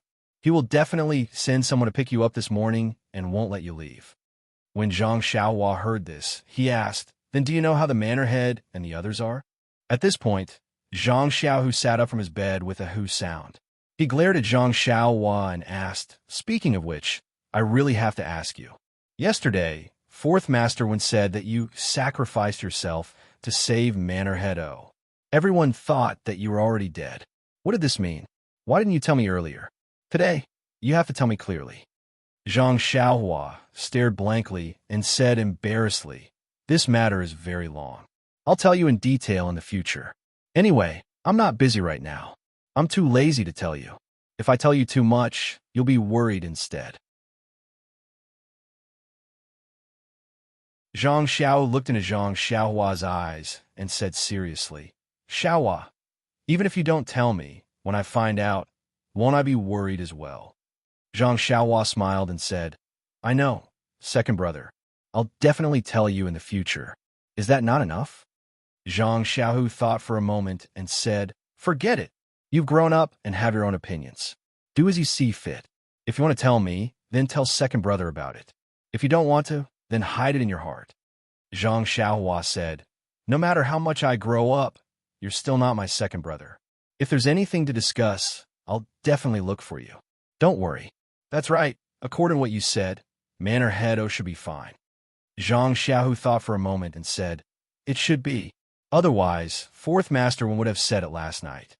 Zhang Xiaohu nodded and said, "That's good. All right, second brother. I'm going to practice my fist. You go to sleep." Zhang Xiaohu jumped up from the Kong bed and said, "I'll go too. After hearing what you said, I can't sleep either." Thus, the two brothers went to the escort agency's martial arts training plaza one after the other. The 20 carriages that came back last night were still parked at one end of the plaza. It was still early, and there weren't many people practicing their fist techniques in the plaza. Zhang Xiaohua saw this and was very happy. Although he felt that the Big Dipper magical fist that he practiced was perfect, it wasn't a fist technique that was circulated in Jianghu. He always felt that it was suitable for him to practice. If he were to practice it in public, he would always feel a little awkward and unpresentable. Zhang Xiaohua found an empty space and stood still with a pole. Following the path of the Big Dipper magical fist, he practiced each move. Zhang Xiaohu did the same. He practiced his most proficient 6 directions fist from beginning to end. When Zhang Xiaohu finished practicing, he felt very comfortable all over. He sighed and said, "The ancient said that life lies in movement. They didn't deceive me." When he looked up, that Zhang Xiaohua was still practicing his fist techniques. Seeing his moves that were like moving clouds and flowing water, he must have succeeded in practicing the fist technique that he had perfected. Thus, he carefully looked at it. As expected, Zhang Xiaohu actually found 6 moves of the 6 directions fist technique from Zhang Xiaohua's fist technique. Zhang Xiaohu couldn't help but think to himself, Xiaohua's fist technique is really strange. It's a mess after changing it, but it can still be combined so fluently. It's really a rare miracle. The strangest thing was that Zhang Xiaohua didn't stop practicing. Zhang Xiaohu was even more puzzled. How many moves did this fist technique have? But when he took a closer look, he realized that Zhang Xiaohua was practicing it over and over again. When the number of people in the square gradually increased, Zhang Xiaohua finally finished practicing the Big Dipper magical fist 9 times. That warm flow flowed through his body with the last move. Only then did Zhang Xiaohua stop. Seeing his second brother looking at him from the side, he quickly ran over. Zhang Xiaohu saw his brother coming over and asked curiously, "Xiaohua, do you practice your fist technique so diligently every day? Do you practice it many times, every time?" Zhang Xiaohua smiled and said, "Not many, just 9 times. It's useless to practice more." Zhang Xiaohu didn't mind when he heard that. He said, "Overdoing it is as bad as falling short. You have to be careful." Zhang Xiaohua didn't think much of it and said, "Sometimes I practice it 81 times a day. What's this? You see, I'm not panting and my face isn't red. Naturally, there's no problem." Zhang Xiaohu wanted to persuade him again, but he remembered that when he only knew the Lioa fist, he also practiced it over and over again. So he shut his mouth. At this time, the number of people practicing in the square had increased. The two of them walked back slowly. When they reached the door of the small courtyard, they heard a familiar voice behind them. It cried out in surprise, "Zhang Xiaohua, it's really you." Zhang Xiaohua heard it and turned back in surprise. He shouted, "Captain He, you're still alive?" Zhang Xiaohu looked back. Wasn't it Captain He Tianshu from the Huan Shi Mountain Villa's medicinal field? He Tianshu ran closer with a face full of joy. When he heard Zhang Xiaohua's words, he couldn't help but say bitterly, "Zhang Xiaohua, you're still alive. Why can't I be alive?" Zhang Xiaohua blushed and muttered, "I haven't seen you guys in a long time. I don't know about you guys. I'm just happy to see you." He Tianshu lovingly patted Zhang Xiaohua's head and said with a smile, "It's okay, Zhang Xiaohua. Why would I mind?" After he finished speaking, he turned to Zhang Xiaohu and said, "Zhang Xiaohu, we've met before. I'm He Tianshu from the Huan Shi Mountain Villa. Yesterday, I received a message from 4th Master Wen. The Villa Master was very surprised and asked us to pick up Zhang Xiaohua early in the morning. You see," Zhang Xiaohu said with a smile, "4th Master Wen already told me last night. You can bring him back to the villa now." Then he said to Zhang Xiaohua, "Xiaohua, pay more attention to your safety in the future. Don't go to places where bears appear." Zhang Xiaohua said with a smile, "I know, second brother. That's right. Didn't you want to know the ins and outs of the matter? Why don't you come with me to the villa? Sister Villa Master will definitely want me to tell her." Zhang Xiaohu thought for a moment and shook his head. "Forget it. The escort team just returned last night. There must be a lot of things to do today. I'd better deal with the matters here first." Seeing this, Zhang Xiaohua didn't insist. She said goodbye to Zhang Xiaohu and followed He Tianshu out of the escort agency. When Zhang Xiaohu saw that his younger brother had walked far away, he turned around and went back into the house. He found 5 coins worth of loose silver from his money pouch and went to the accountant's residence. He handed the silver to the sleepy accountant before he went to eat breakfast and began to wrap up the escort team's return. When Zhang Xiaohua followed He Tianshu out of the escort agency, they were greeted by a large black carriage. It was twice as big as the carriage Zhang Xiaohua used to ride. Zhang Xiaohua couldn't help but be stunned. At this moment, the curtain of the carriage was lifted and a clear voice sounded, "Xiaohua, quickly get in." Zhang Xiaohua took a closer look. Who else could it be but Qiu Tong? Zhang Xiaohua called out, "Sister Qiu Tong, you're here too?" Then she ran forward. When Zhang Xiaohua got into the carriage, He Tianshu also followed. Zhang Xiaohua's first sentence was, "Sister Qiu Tong, this carriage is really big." Qiu Tong smiled and said, "Yes, this is the young lady's carriage. Today, she specially came out to pick you up, our great benefactor." He Tianshu also smiled and said, "We're also basking in your glory. That's why we had such a large carriage." Zhang Xiaohua blushed a little and said, "It's nothing, Sister Qiu Tong. You've always treated me very well, so this is what I should do." He Tianshu shook his head and said, "Sai, this is what I should do, but I can't do it well." Zhang Xiaohua, I really don't know what to say about you. You've really exceeded our expectations. Zhang Xiaohua continued to be shy and asked, "Oh right, Captain He, what happened after that? Sister O didn't have anything serious, right? I've always wanted to know." He Tianshu smiled and told her everything that happened after Zhang Xiaohua fainted. When Zhang Xiaohua heard that Yin was fine and that the black-clothed men didn't chase after them, she couldn't help but pat her chest to express her relief. Xiaotong smiled and said, "This is all thanks to you." Zhang Xiaohua was stunned and said, "I fell into the water. How could I help?"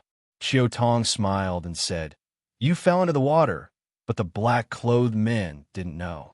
You killed that old man with a single slash. That old man was the most powerful among them, so of course they were scared witless and didn't dare to cause trouble again." Although Zhang Xiaohua wasn't very old, she knew the depth of the situation. She smiled and said, "Sister Xiaotong, don't think too highly of me. I think the black-clothed men should be worried about the reinforcements behind us."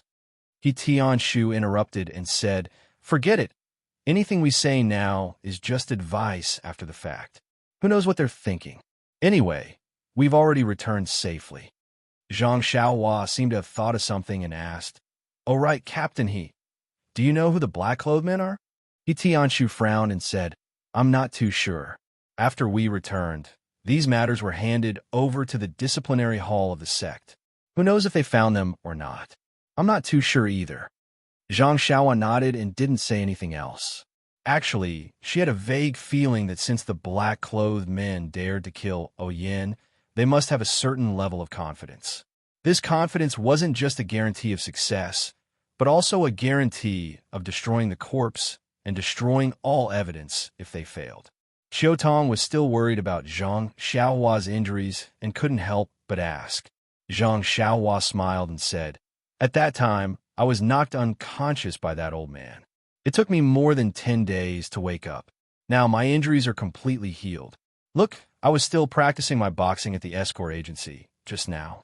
Hearing this, Xiaotong was slightly relieved and said with lingering fear, "After that, we sent many people to look for you, but they couldn't find you.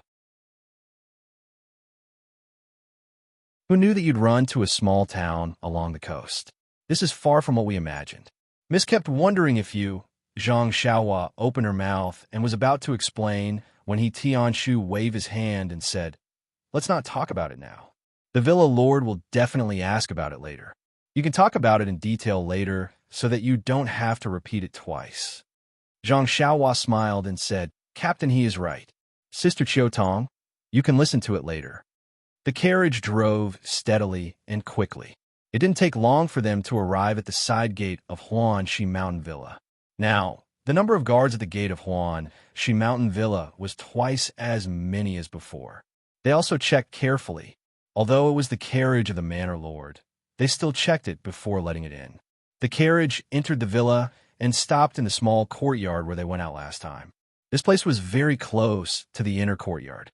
Under Xiaotong's guidance, they passed through several courtyards and arrived at the main hall of the inner courtyard. There was no one else in the main hall except for Elder Yu and Yin. When Zhang Xiaohua came in with Xiaotong, Yin was looking outside from time to time. She seemed to be very anxious to see Zhang Xiaohua. When Zhang Xiaohua entered the main hall, Elder Yu and Yin both stood up. Yin walked towards Zhang Xiaohua. How could Zhang Xiaohua dare to trouble her leader? She quickly walked over and called out, "Sister O, are you all right?" Yin smiled like a flower and looked at Zhang Xiaohua. "I'm very good. Zhang Xiaohua, how about you?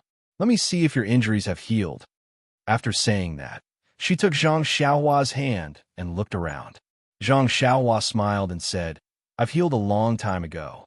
Sister O, don't worry, I'm very lucky." When Yin heard that, she said, "That's good. We were all worried about you and thought that you..." Just like Xiaotong, Yin didn't say the word out loud. After that, Yin asked Zhang Xiaohua to sit on a chair and asked her about the situation after she got injured. Zhang Xiaohua thought for a moment and told her about how she was rescued after she got injured.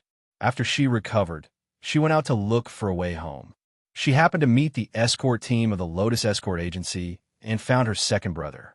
After that, She followed the escort team back to Pingyang City. However, he didn't mention Shirtai's name, Little Dream's name, and what happened in the cave. Firstly, Shirtai told him not to tell anyone. Secondly, he came across the cave by chance when he was catching rabbits. He didn't treat it as something important. Upon hearing Zhang Xiaohua's encounter, everyone couldn't help but be dumbfounded. Zhang Xiaohua's situation was quite bizarre. He had actually drifted so far away and had even met a familiar relative. Most importantly, Zhang Xiaohua had suffered such heavy internal injuries, yet he had managed to survive while drifting. Furthermore, he had recovered in such a short period of time. Oyen and Elder Yu wanted to ask more about Shirtai, but Zhang Xiaohua had already promised not to tell anyone. Moreover, she was his savior, so all the more he couldn't say anything. In the pugilistic world, one's promise was worth 1,000 gold. Everyone understood and didn't ask anymore.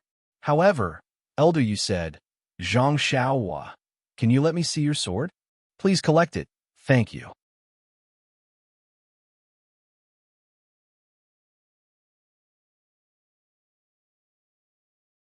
Chapter 144.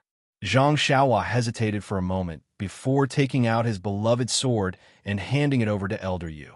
Elder Yu reached out to receive the sword and felt its weight. He couldn't help but frown.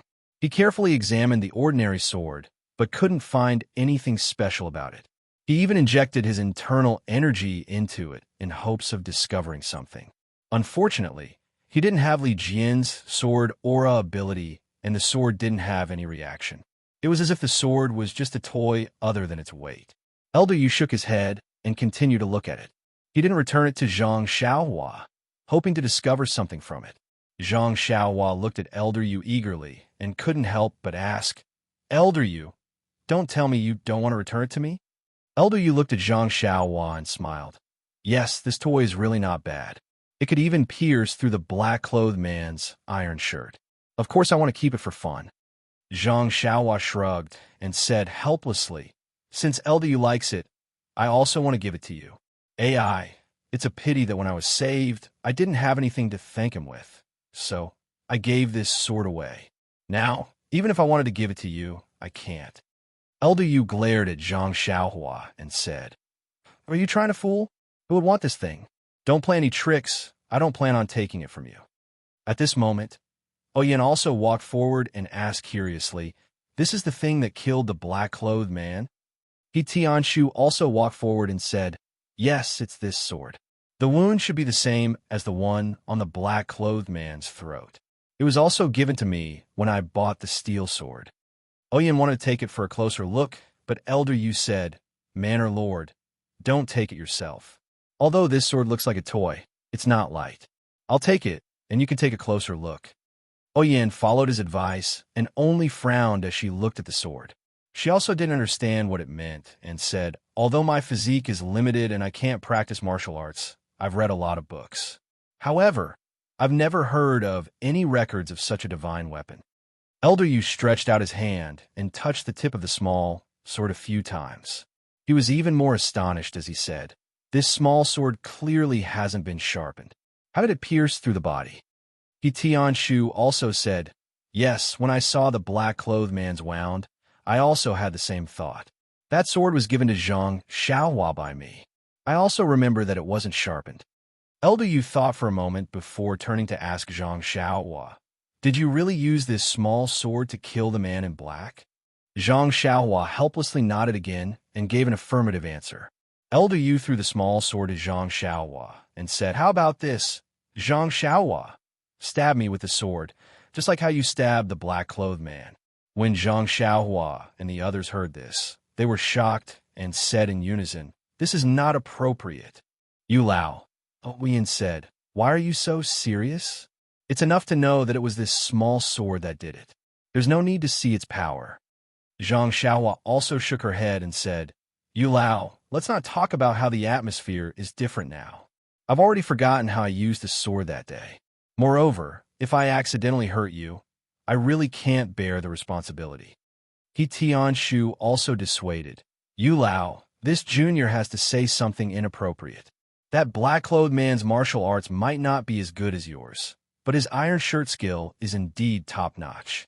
Even Changa's sword couldn't pierce through it. Do you think that you can let Changa stab you with your bare hands and not be injured? Elder Yu thought for a moment and smiled bitterly.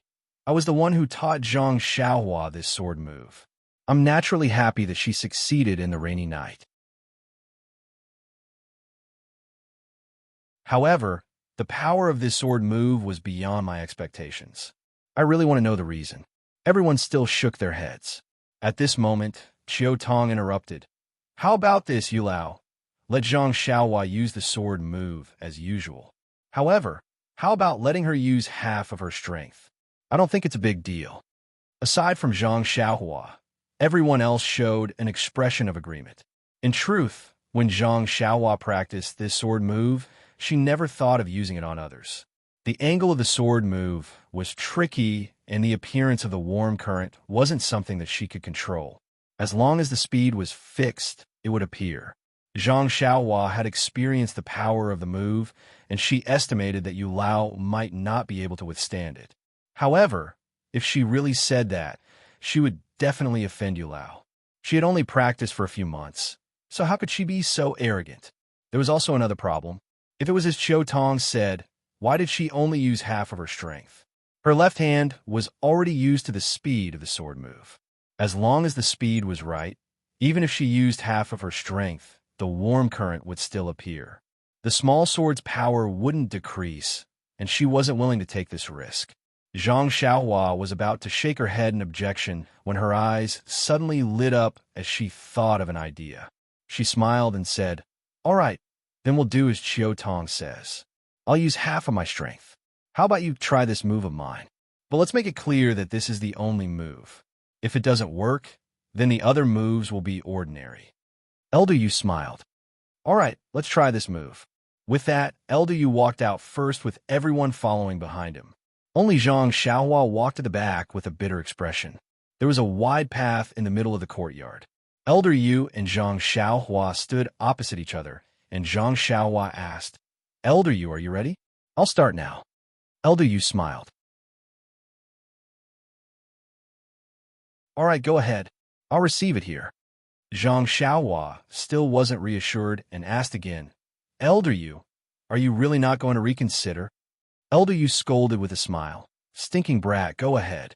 I was the one who taught you that move, so why should I be afraid of you? Bring it on. Hearing this, Zhang Xiaohua moved her sword to her right hand and shouted, Take this.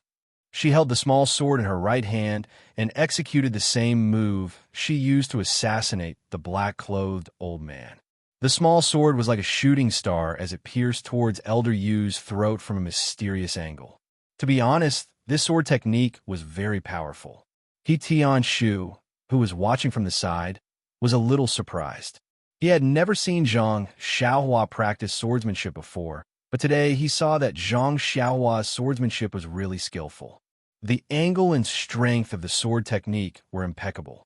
He couldn't help but worry for Elder Yu. However, Elder Yu remained calm. What a joke. He was the one who had taught Zhang Xiaohua this sword technique. He had long since memorized the changes in the sword technique, the angle of the dagger, and the trajectory of the dagger. Before the dagger had even reached him, his body had already reacted naturally. When the dagger was right in front of his eyes, Elder Yu simply stretched out his hand and grabbed Zhang Xiaohua's wrist. If an enemy had grabbed his wrist, Zhang Xiaohua would have definitely struggled with all his might. However, this was a sparring session, so he naturally stopped and looked at Elder Yu, waiting to see what he would do. Elder Yu was also depressed. So, this is the assassination move? It's very ordinary. Zhang Xiaohua said, This is the move. I'm sure of it. Elder Yu looked at the others. He Tianshu was far away that night, so he couldn't see it clearly. On the other hand, Oyin and Qiu Tong were in a critical moment. So how could they notice it? Seeing that everyone wasn't sure, Elder Yu let go of his hand. Then try other changes. Zhang Xiaohua was helpless. She could only pick up the small sword and execute all the moves she had learned with her right hand. But the result was that she was caught by Elder Yu's single arm. Elder Yu was still unsatisfied. What if you use your full strength? Everyone still objected when they heard that. However, Zhang Xiaohua thought in her heart, If I use my right hand, I should be able to receive it with my full strength. Eldayu was depressed. If you don't use your full strength, we won't know how powerful this sword is. Tianshu smiled. Isn't that easy? Just use the big tree in the courtyard to test it. Eldayu laughed. Haha, Tianshu is right. I've been thinking too much. Come, let's try the big tree. In the corner of the courtyard, there was a big tree that needed 2 people to wrap their arms around it. Eldayu walked to the bottom of the tree and smiled at Oyen. Manor Lord, how about using this tree as an experiment? Oyen smiled. It's fine as long as we don't kill it. Eldayu turned to Zhang Xiaohua and said, Zhang Xiaohua, use all your strength to stab this tree. Zhang Xiaohua cursed in her heart. This tree is also a life. Why don't you have any love for the environment? When I practice my sword, I don't even bear to harm the flowers and plants. Why are you instructing me to do such a bad thing? Zhang Xiaohua walked to the bottom of the tree and used the same move. She used all her strength to stab the tree. Zhang Xiaohua's arm strength of 500 kilograms wasn't for nothing. With a poochie sound, the small sword was able to pierce 3 to 4 inches into the tree. Although this result was very obvious, Eldayu wasn't satisfied. The sharp tip of the sword could achieve the same result, but the tip of the sword didn't manage to break the black-robed elder's iron shirt. Therefore, he asked for the small sword in Zhang Xiaohua's hand and used it himself. He held the small sword tightly and stabbed it into the tree with all his strength. With a poo sound, the sword pierced into the tree. It was the length of the small sword tip, no different from an ordinary iron rod. Eldayu pulled out the small sword and looked at the small hole in the tree. Without saying anything, he turned to Zhang Xiaohua and said, Zhang Xiaohua, your strength isn't small. Even my stab wasn't as deep as yours. Zhang Xiaohua beamed with joy and said, I don't dare. Eldayu, I'm still young. They tried many times, but they weren't satisfied with the result. Thus, everyone used their superhuman imagination and attributed Zhang Xiaohua's success in assassinating the black-robed elder to carelessness. It must be because the black-robed elder saw Zhang Xiaohua's small sword and didn't pay attention to it. He thought that Zhang Xiaohua didn't know any martial arts, so he didn't use his full strength to block and only used his palm to block. However, when he realized that Zhang Xiaohua's arm had superhuman strength, it was already too late. Furthermore, the black-robed elder's throat might be the weak point of the iron shirt. It was very easy for him to get injured. When Zhang Xiaohua's small sword hit his vital point, the black-robed elder's iron shirt was broken. After everyone thought about it, they came to this conclusion. Everyone felt that this was the truth. Why? Wouldn't it be obvious just by looking at the black-robed elder's expression? Carelessness killed people. Details determined success or failure. Since there was a conclusion, everyone stopped talking about this topic and returned to the hall. Eldayu returned the small sword to Zhang Xiaohua. Zhang Xiaohua carefully hid it in her arms and deliberately sat quite a distance away from Eldayu. Everyone chatted for a while.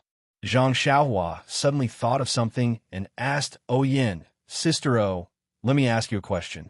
Oyen asked curiously, What's the matter, Xiaohua? Just say it. We go on a long trip. Is there any subsidy or something like that? Zhang Xiaohua asked weakly.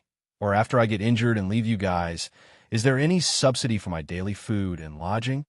Oyen was shocked.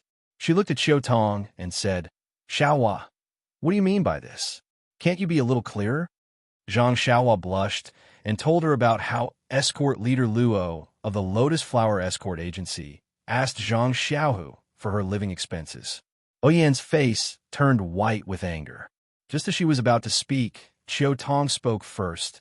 Young miss, don't be angry. Let me handle this matter. When I have time, I'll go to the escort agency to find Fourth Master One and explain the matter clearly. Oyen let out a long breath and said, Okay, I can rest assured with you handling things. Then she smiled at Zhang Xiaohua and said, Xiaohua, you don't have to worry about this matter. We'll handle it. Zhang Xiaohua let out a long breath and said, My second brother doesn't have much monthly income. If he also pays for my food and lodging, This escort trip will be for nothing. Damn, did he forget about the pile of money? When Oyen heard this, she also remembered something. She said to Zhang Xiaohua, wait a moment. With that, she went out. Not long after, she came back with a small wooden box. She handed it to Zhang Xiaohua and said, Zhang Xiaohua, this was prepared for you a while ago. Now that you're back, I'll give it to you. Zhang Xiaohua was stunned. After hesitating for a moment, she took it and opened it. In an instant, she was like Zhang Xiaohu from last night. She asked in surprise, Sister O, so many banknotes? Are they for me? Seeing Zhang Xiaohua's shocked expression, everyone chuckled. Xiao Tong explained, this is the compensation for your death. Our Misty School's boss, O, personally appointed it. It was originally 300 taels, but Boss O felt that it was too little and directly increased it to 5,000 taels. Our mistress also felt that it was too little, so she took out 5,000 taels from the villa to round it up and give it to your family. Zhang Xiaohua looked at the banknotes and blinked. She said, I never thought that I would be worth so much money. This pile of silver is taller than me and heavier than me. Everyone laughed. That's for sure. Zhang Xiaohua thought for a moment, then closed the wooden box and returned it to O Yin. She said, Sister O, you've been so good to me. In my heart, you're just like my old sister Qianqian. If you're in danger, I'll naturally step forward bravely, just like how I would save my family. Besides, I'm fine. I didn't sacrifice myself, so I can't take this money. Zhang Xiaohua's actions were out of O Yan's expectations. She asked in disbelief, Xiaohua, this is 10,000 taels of silver. You really don't want it? Zhang Xiaohua smiled and said, Sister O, to be honest, let alone 10,000 taels of silver, I haven't even seen 100 taels of silver before. But this is the compensation you gave me. If I really died, maybe you could give it to my family. But I'm fine now, so I naturally can't accept it.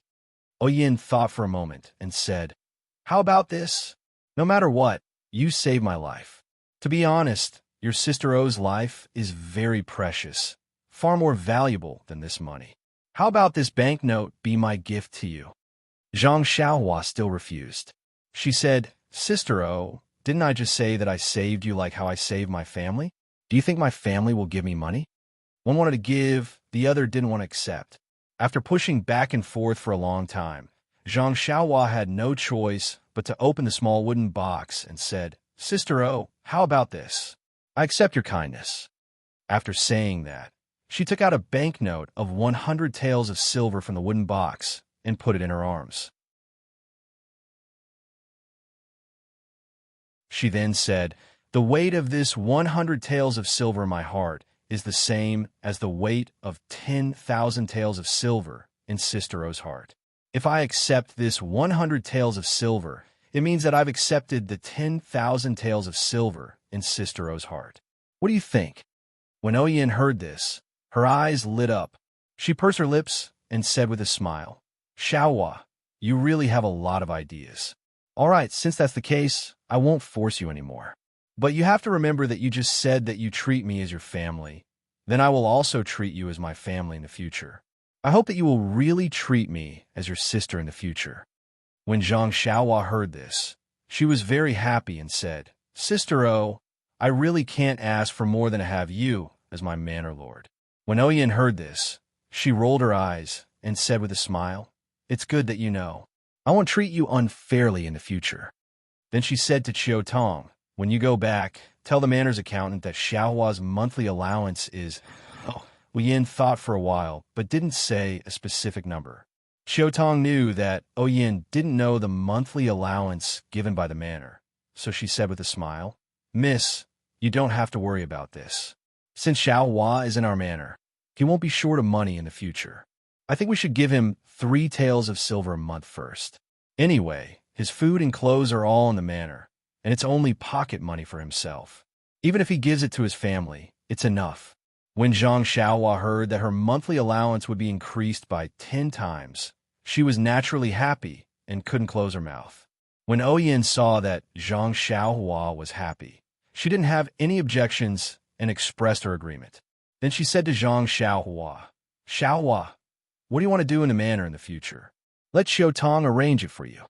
Zhang Xiaohua thought for a while and said, I think it's better if I follow Captain He. First, I can learn fist techniques. Second, I can learn how to plant herbs. I can also help my sister solve some problems. Oyin smiled and said, Don't tell me Xiaohua is still thinking for your sister. Then it's up to you. Then she said to He Tianshu, Then I'll have to trouble Captain He to take good care of Xiaohua in the future. Don't restrict his actions too much. If he wants to read, let him read. If he wants to practice, let him practice. What do you think? He Tianshu smiled and said, I'll follow Mannerhead's wishes. Zhang Xiaohua is a very good child. I don't need to take care of her. Elder Yu also smiled and said, Zhang Xiaohua is also very hardworking when it comes to practicing martial arts. She's really good. Everyone's praise made Zhang Xiaohua feel very uncomfortable. He scratched his head and said helplessly, Am I really that good? Why didn't I realize it? Just as he said that, he heard his stomach grumble. Zhang Xiaohua blushed again and said, Sister O, we've been talking about it all morning. Is there still any breakfast to eat? I haven't eaten the Manners food in a long time. I really want to eat some. Everyone laughed. Please collect it. Thank you.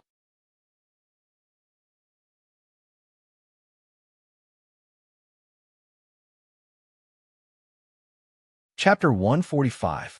Misty School, Misty Mountain Villa, Meeting Hall. Openg was enjoying a cup of tea. Could it be that he had so much free time to steal half a day of leisure? Openg was extremely busy during this period of time. Luo Shui gang had recently merged with Misty School. The 6 Misty Tigers and Shui Yuping had racked their brains to come up with 5 3-year development plans. The hardships involved were not something an outsider could understand. If they developed too quickly, not only would their foundation be unstable, they would also attract the attention of the super sections.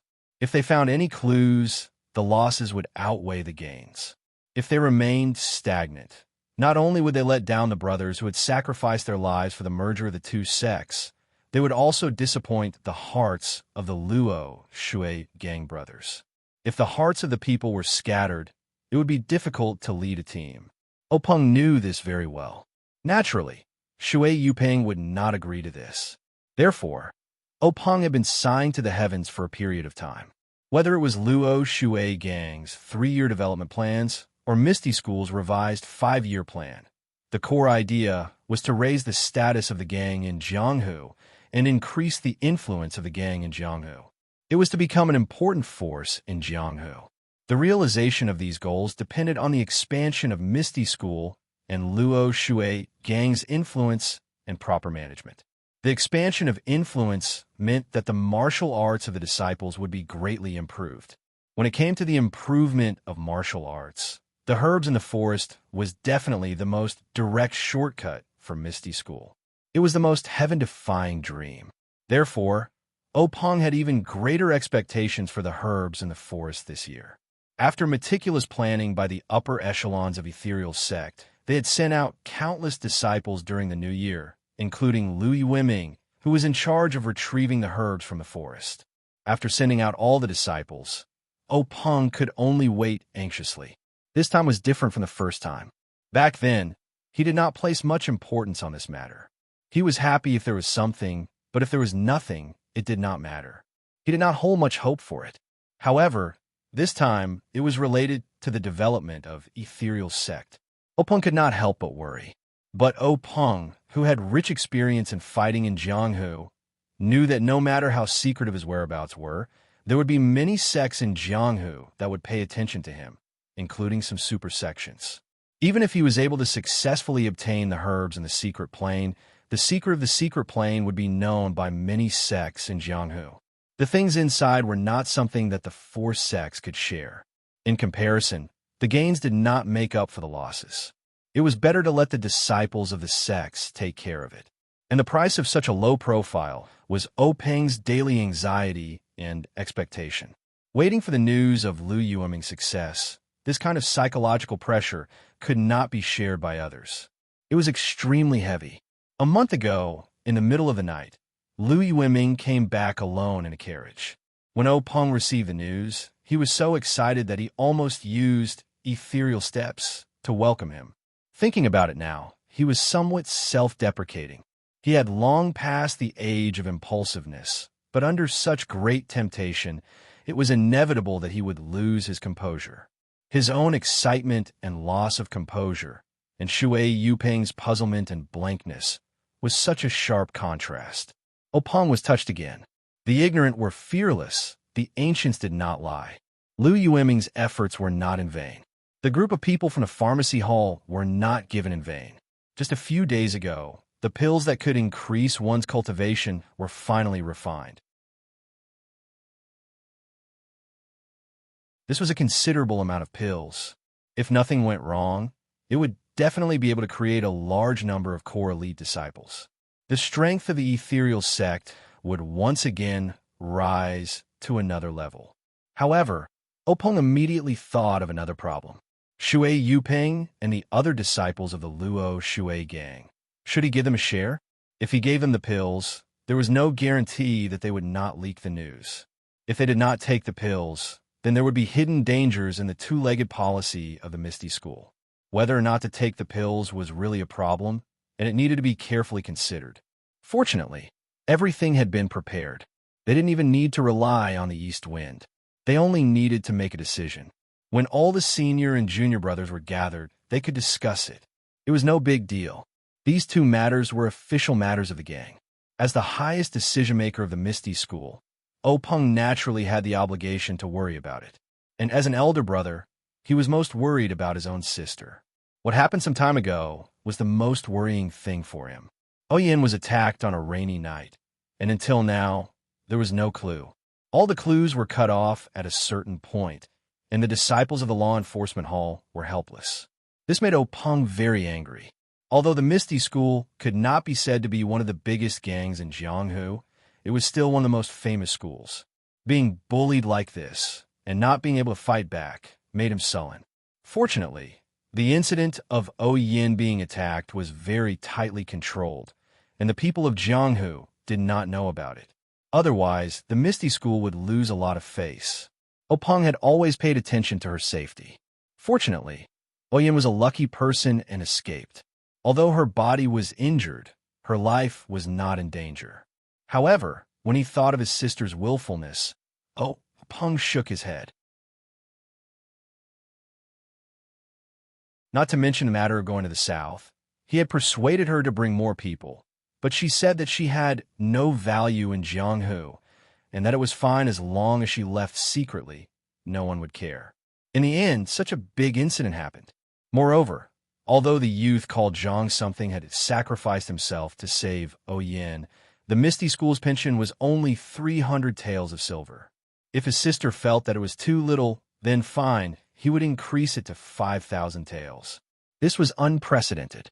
However, who asked him to save the sister of the gang leader of the Misty School?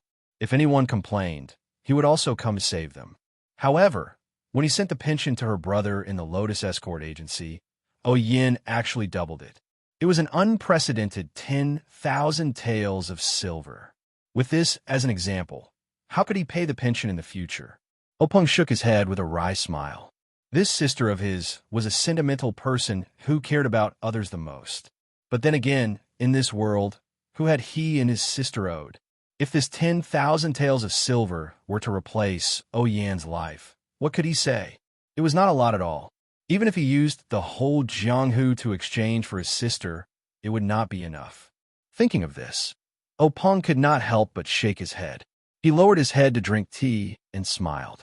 He did not know which hero in Jianghu was lucky enough to capture his sister's heart.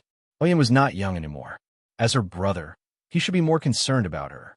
While he was thinking, he suddenly felt that there were soft steps coming to the meeting hall. Speak of the devil, and the devil will appear. This person really had to be nagged. When the person turned the door of the hall, it was the owner of Huan Shi Mountain Villa, Oyen. Other than Oyen, no one else was allowed to enter the assembly hall without prior notice. Even Openg's wife was not allowed to enter. Of course, she never came. From this, it could be seen that Openg's love for his sister had not diminished despite the passage of time. Oyen, who had entered the hall, was also surprised. In the past, when she came to the meeting hall, it was always crowded. This time it was so quiet. She did not expect. Looking at her brother who was leisurely drinking tea, Oyin could not help but smile. She quickly walked forward and saluted Openg. Openg smiled and said, "There are no outsiders here. Sit wherever you want." Oyin sat down with a smile. She was as cute as a little swallow. Openg looked at his sister lovingly and asked, "Yin'er, how is your health recently?" Oyin replied, "Big brother, although my body is not easy to practice martial arts, it has been tempered by wind and rain. It is not as weak as you think and cannot withstand setbacks. The last injury was diagnosed by the doctor. I have already recovered. Now I am very good." Openg still said, "Yin'er, seriously, in the future, don't do such a willful thing. When you go out again, you must bring enough outdoor and bodyguards. You were in danger this time. You made me worry to death. If there is such a thing again, I don't know how to live." Oyin smiled and said, "I know, big brother. I will pay attention next time. This time, it was really unexpected. Now, I can't think of any reason. How is your side? Did you find any clues?" Openg said awkwardly, "Alas, not yet. I will urge them to help you vent your anger." Oyin said, "You don't have to be so anxious. It doesn't matter if they target me. Please don't have any conspiracy against our Misty School. Big brother, you must be careful in the future. You must bring bodyguards when you go out." Openg smiled and said, "I know. I will bring the stone cow with me as a giant bodyguard. By the way, why did Yin come here today? Are you rushing to find the murderer?"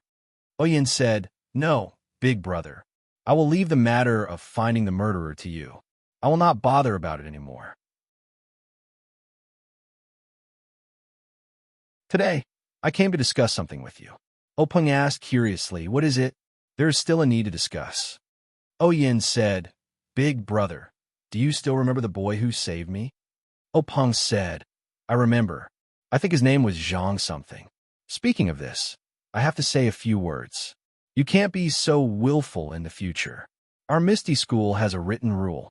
The amount of the pension is written in black and white. It may be fine to have a little more, but to think that you increased it so much, it is a little inappropriate. However, this matter is kept secret. Not many people know about it. Otherwise, it will have a bad impact. With your willful temper, how will you find a good husband in the future?" Hearing this, Oyin was unhappy and said, "Big brother, why are you always interrupting? Am I willful? What does this have to do with finding a good husband?" Openg quickly waved his hand and said, "It doesn't matter. It doesn't matter. Big brother is old and likes to nag. Just listen in one ear and out the other. By the way, has the pension been given to his brother? That will save you from nagging all day long. Even if I don't see you, I know you are very worried." Speaking of this, Oyan's face was full of excitement. She said with a smile, "Big brother, I came here today to talk to you about this matter. You don't have to pay the 10,000 taels of silver. You don't have to worry about the negative impact. In the future, you don't have to worry about people in the sect talking about this matter." Openg was stunned and said, "What?" Then he realized, "Oh, that boy was found by you?" Oyin said in surprise, "Big brother, you are really amazing. You guessed it so quickly." Openg shook his head and said with a smile, "How can this kind of child's play stump a big gang leader like me?" Oyin also smiled and said, "We didn't find him. He came back on his own." This time, Openg was even more surprised. He said, "He was not killed by the black-robed elder.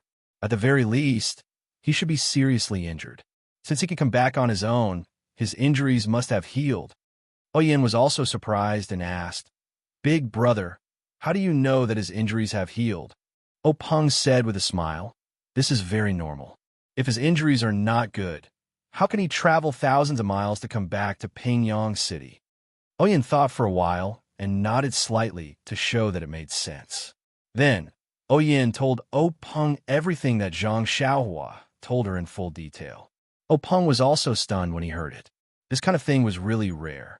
At least to be able to escape from death and return to Pingyang City safely was already a miracle. Then Openg asked, "Since that Zhang, what is it again?"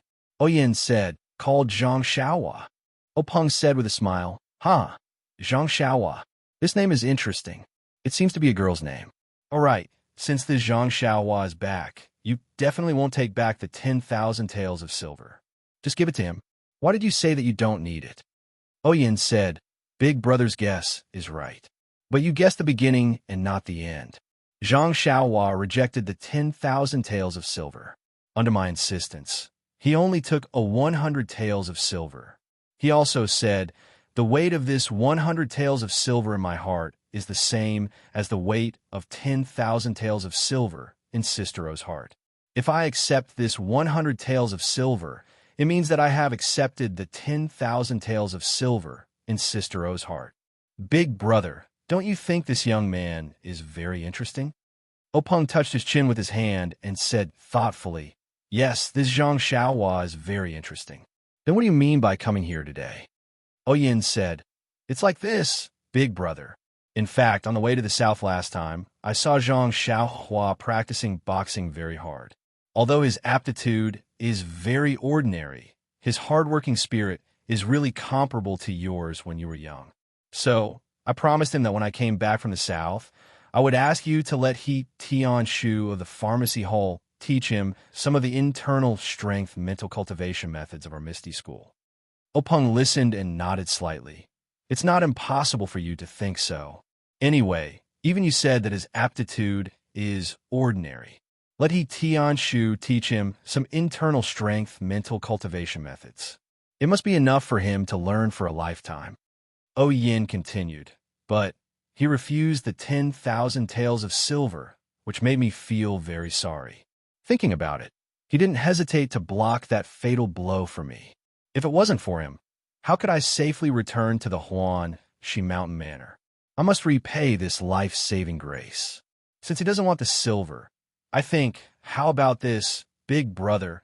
Can you let him join the Misty School and become a disciple of the Misty School?